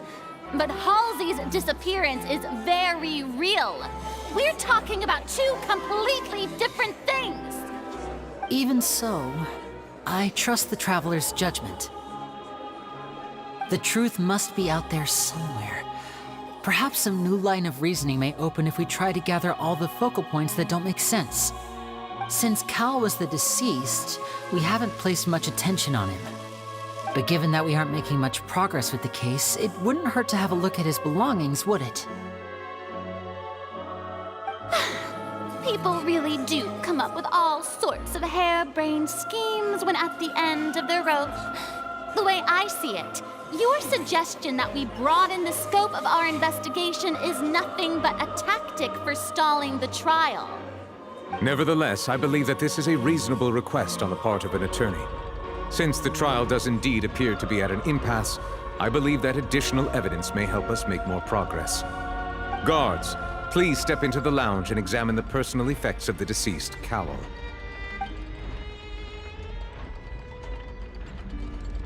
We are still examining the items, but we have already made critical progress that we feel must be shared with everyone post-haste.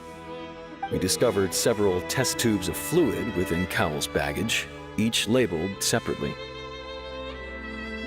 The notebook in his backpack claims that these fluids are water from the primordial sea.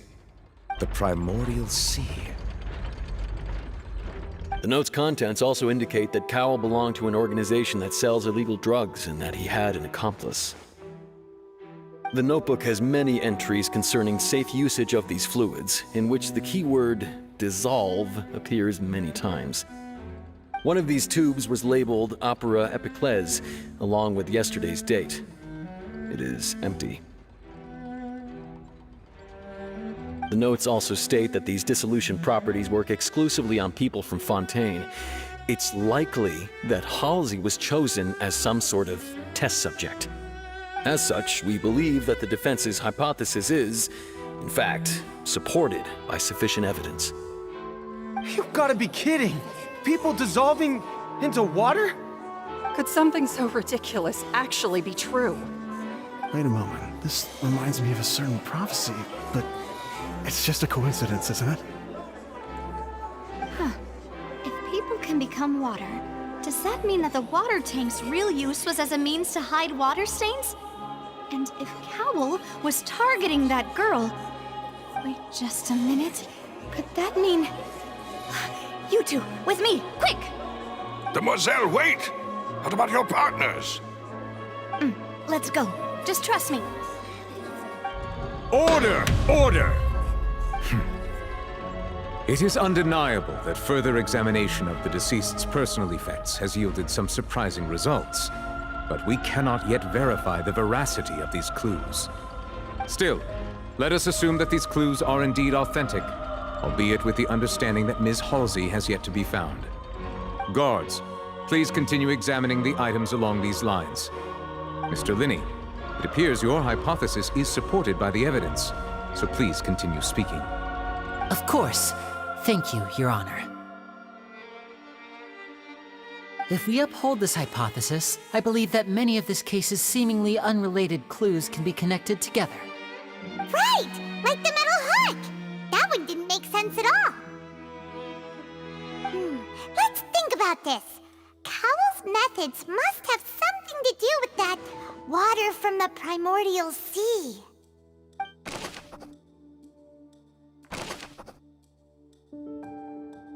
The water from the primordial sea should already have been prepped before Halsey entered the magic box.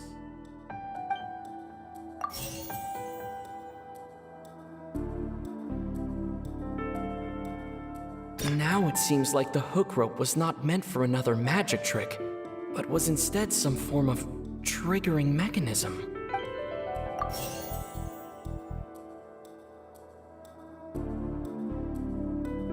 The water from the primordial sea.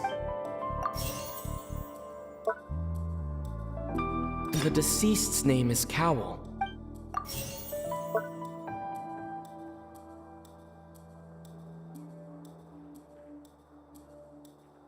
Lynette was in the magic box on stage the entire time. Did she have something to do with this? I remember there was something else within the inner layer of that box. The rope that held the water tank up was lit by the fireworks and snapped. As such, the focus here is on the water and not the tank.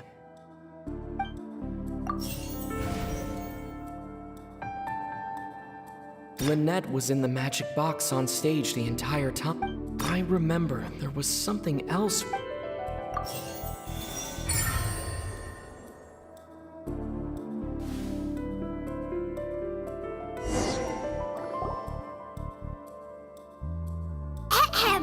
It's Ace Detective Paimon's time to shine again! In the original plan, Cowell would tamper with the water tank rope and the number selector securing his target. When the magic box containing Halsey was lowered, the metal hook would retract gradually and pierce the balloon at the top of the box. When the balloon attached to the box popped, the water from the primordial seed inside it would pour down and dissolve Halsey. Afterward, Cowell would enter the tunnel and break the flower vase to conceal the water inside the tunnel, with the remaining evidence being covered up by the water tank on stage. But he encountered something unexpected in the tunnel and wound up being fatally hit by the same water tank he meant to use to cover his tracks. Huh. That does make sense.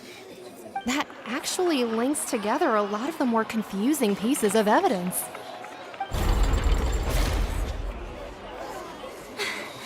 Oh dear, what do I do? Even I think they sound convincing now. Have I falsely accused an innocent person? What a humiliation. Now, it seems like the only point of contention remaining is the exact circumstances that led to Cal's death. His notes mentioned he had an accomplice who could be related to the situation. On that note, the guards have just contacted me indicating that they uncovered new evidence.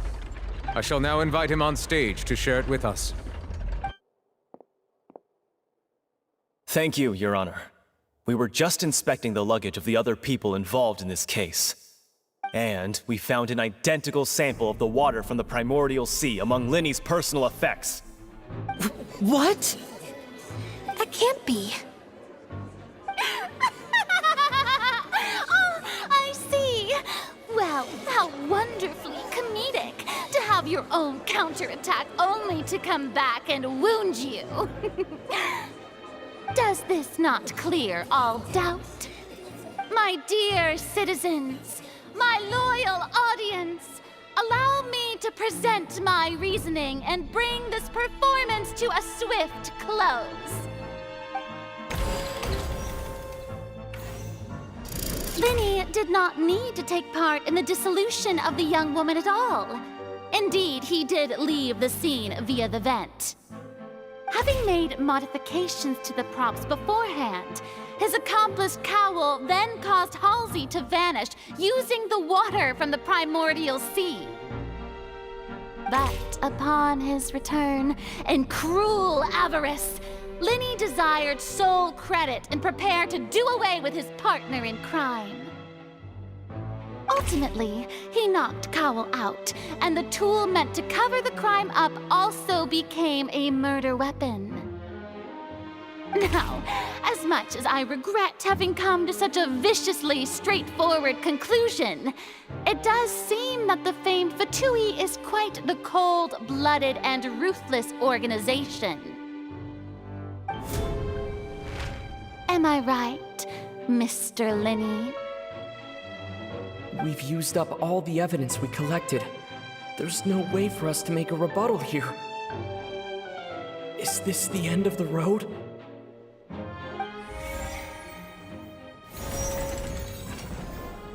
Oh no! Paimon can't think of anything either. It doesn't look like there's any way around this. Seems using the water as new evidence was too good a move. Why did this have to happen now? think we've all seen enough now, and we have ample witnesses to my flawless reasoning. I believe this is indeed the finale. Now then, my good, noble Chief Justice, should we not, in your view, move... Excuse me, everyone, but I must interject. Miss, I must ask you not to shout, and to respect the ongoing legal proceedings. Oh, come on. Don't be hasty. I have a good reason for interrupting, you know. Now, would anyone here like to take a little break from all this debate and see a little magic? I'll show you an amazing trick. One that can bring a young woman who has disappeared back in the flesh, right before your very eyes. Please, do the honors, Mr. Linney, if you would be so kind. What in the world is she saying? No offense, miss, but miracles like that are beyond my scope as a magician. Come on now, don't be silly. Magic is all about misdirection, isn't it? It often conceals the truth while presenting a fascinating illusion. But once everyone believes the illusion, can't magic reveal the truth to them once again? And wouldn't such a trick be the most marvelous finale to today's performance? Come on, Lenny and Lynette. Give it another go. Don't worry. Spina di Rasula has made the necessary arrangements on your behalf. But as the magic makers and stars of the show, I think I should leave the final performance to you. I understand.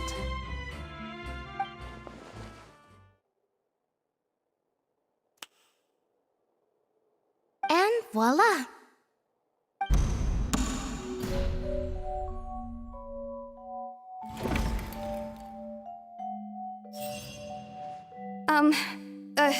Sorry for the interruption. Wait, isn't that Halsey? So the whole thing about people dissolving wasn't true after all? To be clear, I'm only here because this person told me that if I testified, the merit of doing so would lessen my sentence. I was hiding outside this room listening to the proceedings because I was afraid that I would be the one put on trial. I was just feeling happy that no one had noticed me, and then before I knew it, she caught me. That'll teach you to underestimate us three. Where should I begin? I'm sorry. I'm the one who killed Cowell. I admit it. What? Why? Firstly, my name isn't Halsey. It's Lillian, and I'm originally from Mondstadt. I heard that Linny's show was gonna be a real thriller, but I missed the chance to buy a ticket, so I stole one. That's how I make a living. I steal stuff here and there. And I'd never been caught before. But I was noticed at the harbor a few days ago, and I barely got away. Linny was the one who caught me in the act. Hey, no wonder you look familiar. So you were the thief! Liddy even mentioned that you were pretty skilled. Well, and I thought that would have been the end of it, but then the number selector chose me. He even mentioned the Fortress of Meripede. That's a prison, isn't it? So you can imagine how shocked I was. I thought he was on to me for sure. So I played along with the show while looking for an opening to flee, but then I got water poured on me for no reason, and then someone jumped into the tunnel to nab me. I wasn't going to take that lying down, so I knocked him out and stuffed him into the box. There was nowhere to run from there, though, so I had to change my clothes and hide in a box containing performance costumes. I slipped out after the first guard arrived at the scene and continued hiding inside the opera house. Can a person even hide in there? But I swear I didn't know that the water tank would fall down. Really, I swear it. Had I known that, I wouldn't have put him in the magic box. I may be a thief, but I'm no killer. Well, that makes everything pretty clear now, doesn't it? This time, we need to tell the entire story from Lily-Ann's perspective.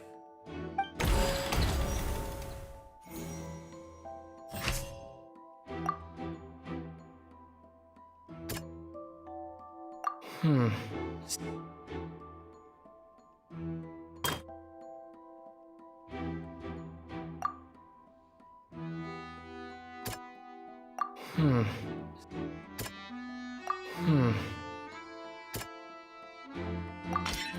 strange sound wasn't from a fight.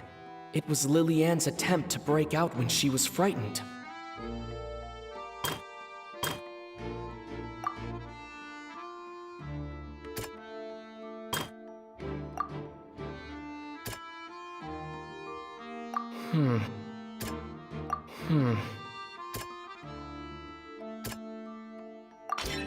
The flower vase was not broken to cover anything up, but it was smashed during the struggle between Lily-Ann and Cowell.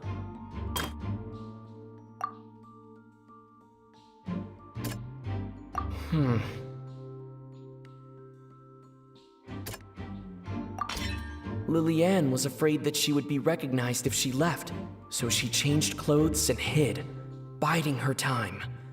Just what one might expect of an experienced thief. And it's Ace Detective Paimon time! Having been selected out of the blue, Lily-Ann panicked. Her panic only intensified after she entered the tunnel and had water poured on her head. So she kicked the door open, producing the thud we all heard. Hearing the commotion, Cowell leapt into the tunnel, only to discover that Lily-Ann had not dissolved. He did not know that Lily-Ann was not from Fontaine, but was a thief who made her way in by stealing a ticket. Mistakenly believing that the water from the primordial sea needed time to take effect, he tried to force Lily-Ann back into the box. The two broke the flower vase during the struggle, but Lily-Ann came out on top, knocking Cowell out and putting him in the box. With no way of escaping, she changed her clothes and hid in the costume trunk until the performance ended.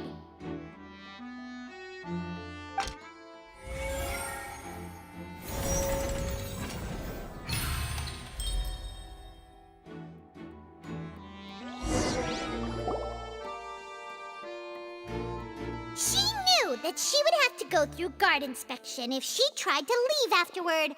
So, she has been trapped in the Opera House these last 2 days.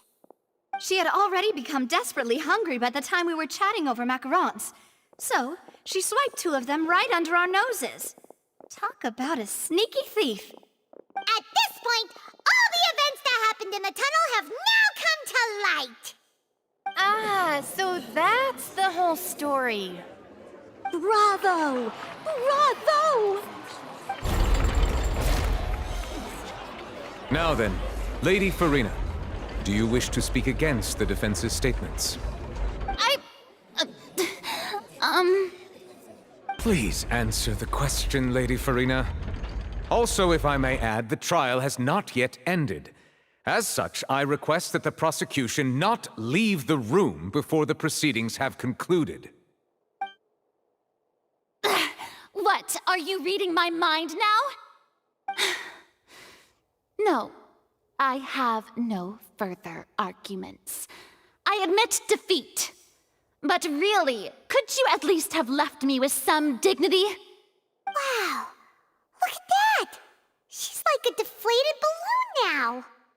If there are no objections, then as the Chief Justice of Fontaine, I shall once again repeat the full sequence of events.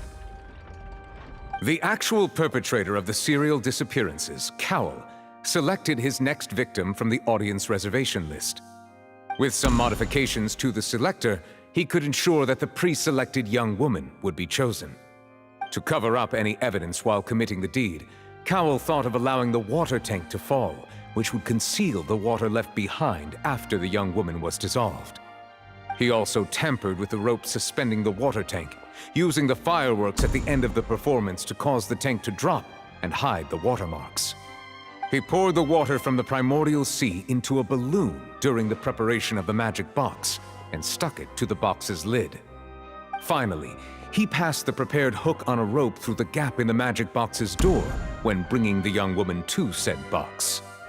When the magic trick officially began, the box containing the woman was lowered into the tunnel, tightening the hook rope and bursting the balloon containing the water. If all had gone to plan, the young woman would be dissolved at this time. However, Lillian was not from Fontaine, and thus fled the box with a loud noise. Realizing that there was trouble, Cowell entered the tunnel and met Lillian. Thinking that the waters had not yet taken effect, he decided to proceed. However, his opponent was more capable than he thought, and he was overcome, knocked unconscious, and placed into the magic box, and thus became his own final victim. Lillian, according to her own statements, then changed clothes and hid until the performance ended, before hiding in other parts of the opera house. As for Linny, he was in the underground structures within the opera house, and was thus ignorant of these happenings. From this reconstruction of events, we can conclude that Linny, the accused, is in fact innocent. While there is much in Linny and Lillian's conduct that should still be investigated separately, this case, at least, can be handed over to the Oratrice to make the final decision.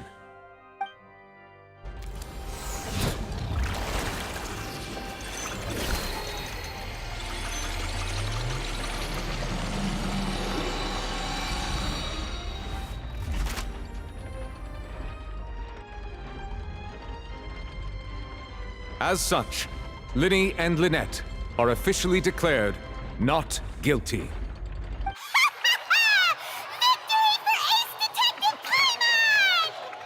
Great work, partners. Thank you all. Thank you so much. Next, I think we deserve an explanation, Guard Vaughn.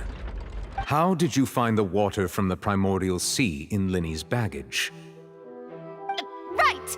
Your discovery caused me to make a serious mistake, you know. Or was that not a discovery, but false evidence that you dared to bring before this court? I suspect that the accomplice mentioned in Cowell's notes was not Linny, but you, yes?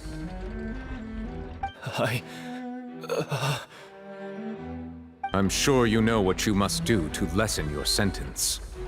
Speak quickly! Unless you want to earn yourself a one-way ticket to Coupon Town. I was just following orders. We were supposed to place blame for the serial disappearances onto Linny, and thus cause suspicion to fall on the Fatui. The higher-ups said this was the best opportunity to do so. And now that your plan has fallen through, and the secrets of the water have been revealed, you have become a liability to said higher-ups, yes? Therefore, you would be wise to tell everything you know, and seek the protection of the guards. Yes, I'll tell you everything I know. Our boss discovered that the water can cause people to dissolve. It can also be made into a potion, which when extremely diluted, can cause people to experience unforgettable exhilaration. We've been in this business for a while now, and have made decent more off it. The disappearances were also the boss's idea. I mean, this is the boss we're talking about.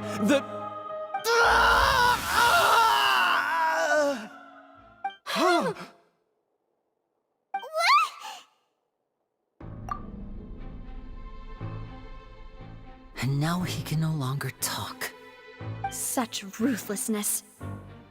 I shouldn't have expected any less of them. An outrageous act. All present, please submit to inspection immediately.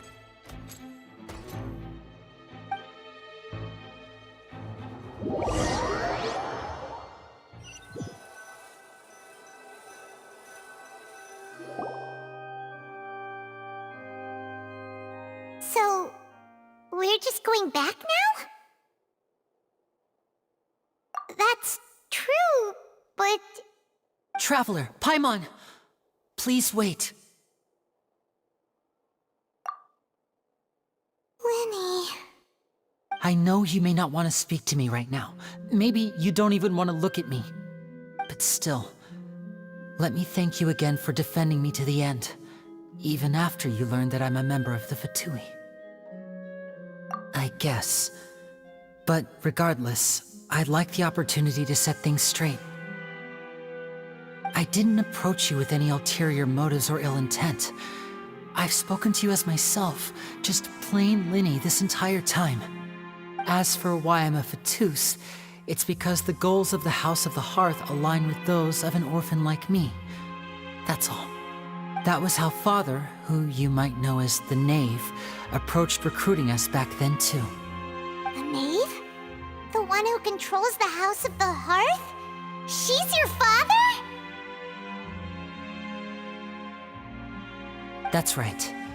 And since we're here, I was wondering, would you mind hearing a story? It's about my past. Back when our parents first died, Lynette and I were left wandering the streets.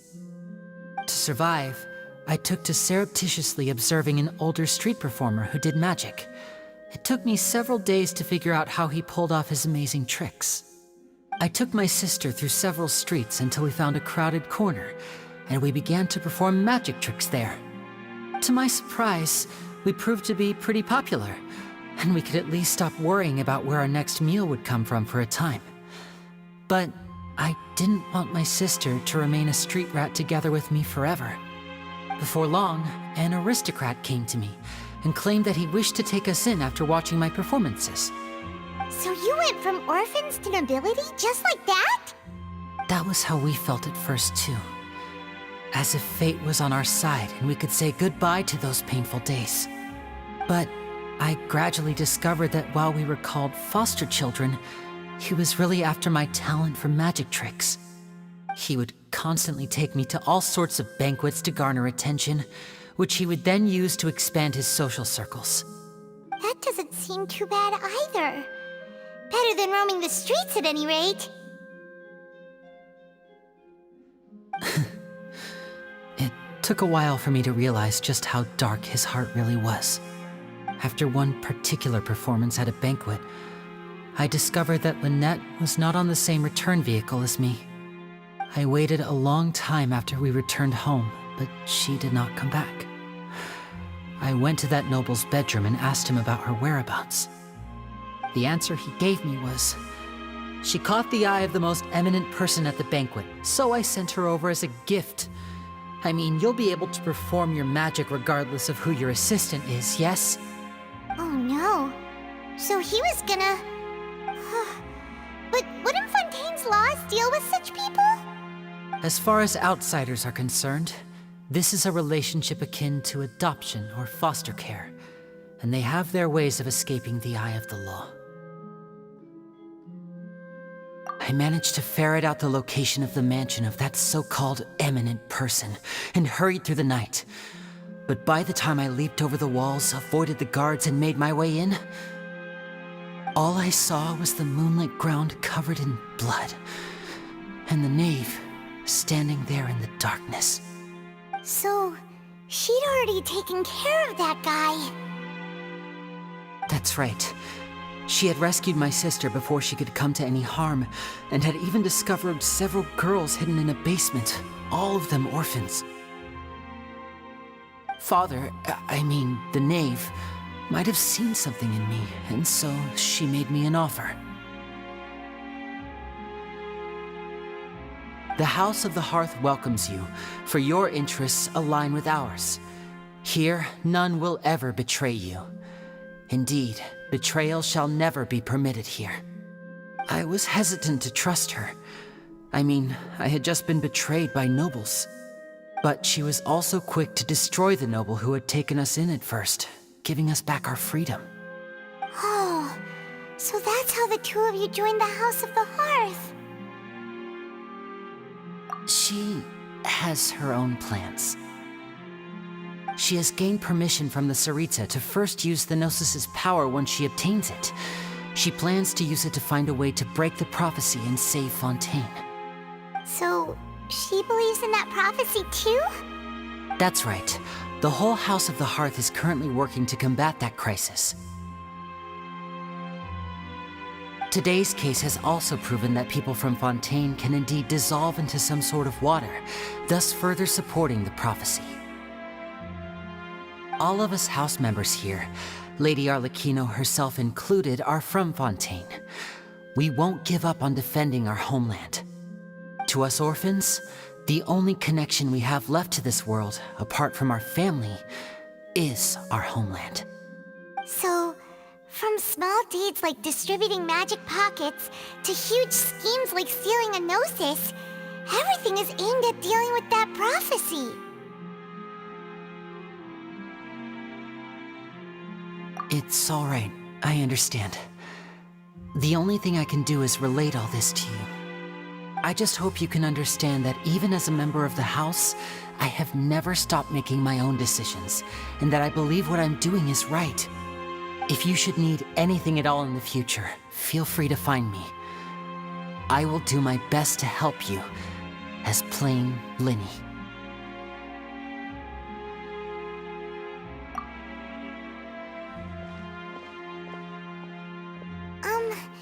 Bye, Linny!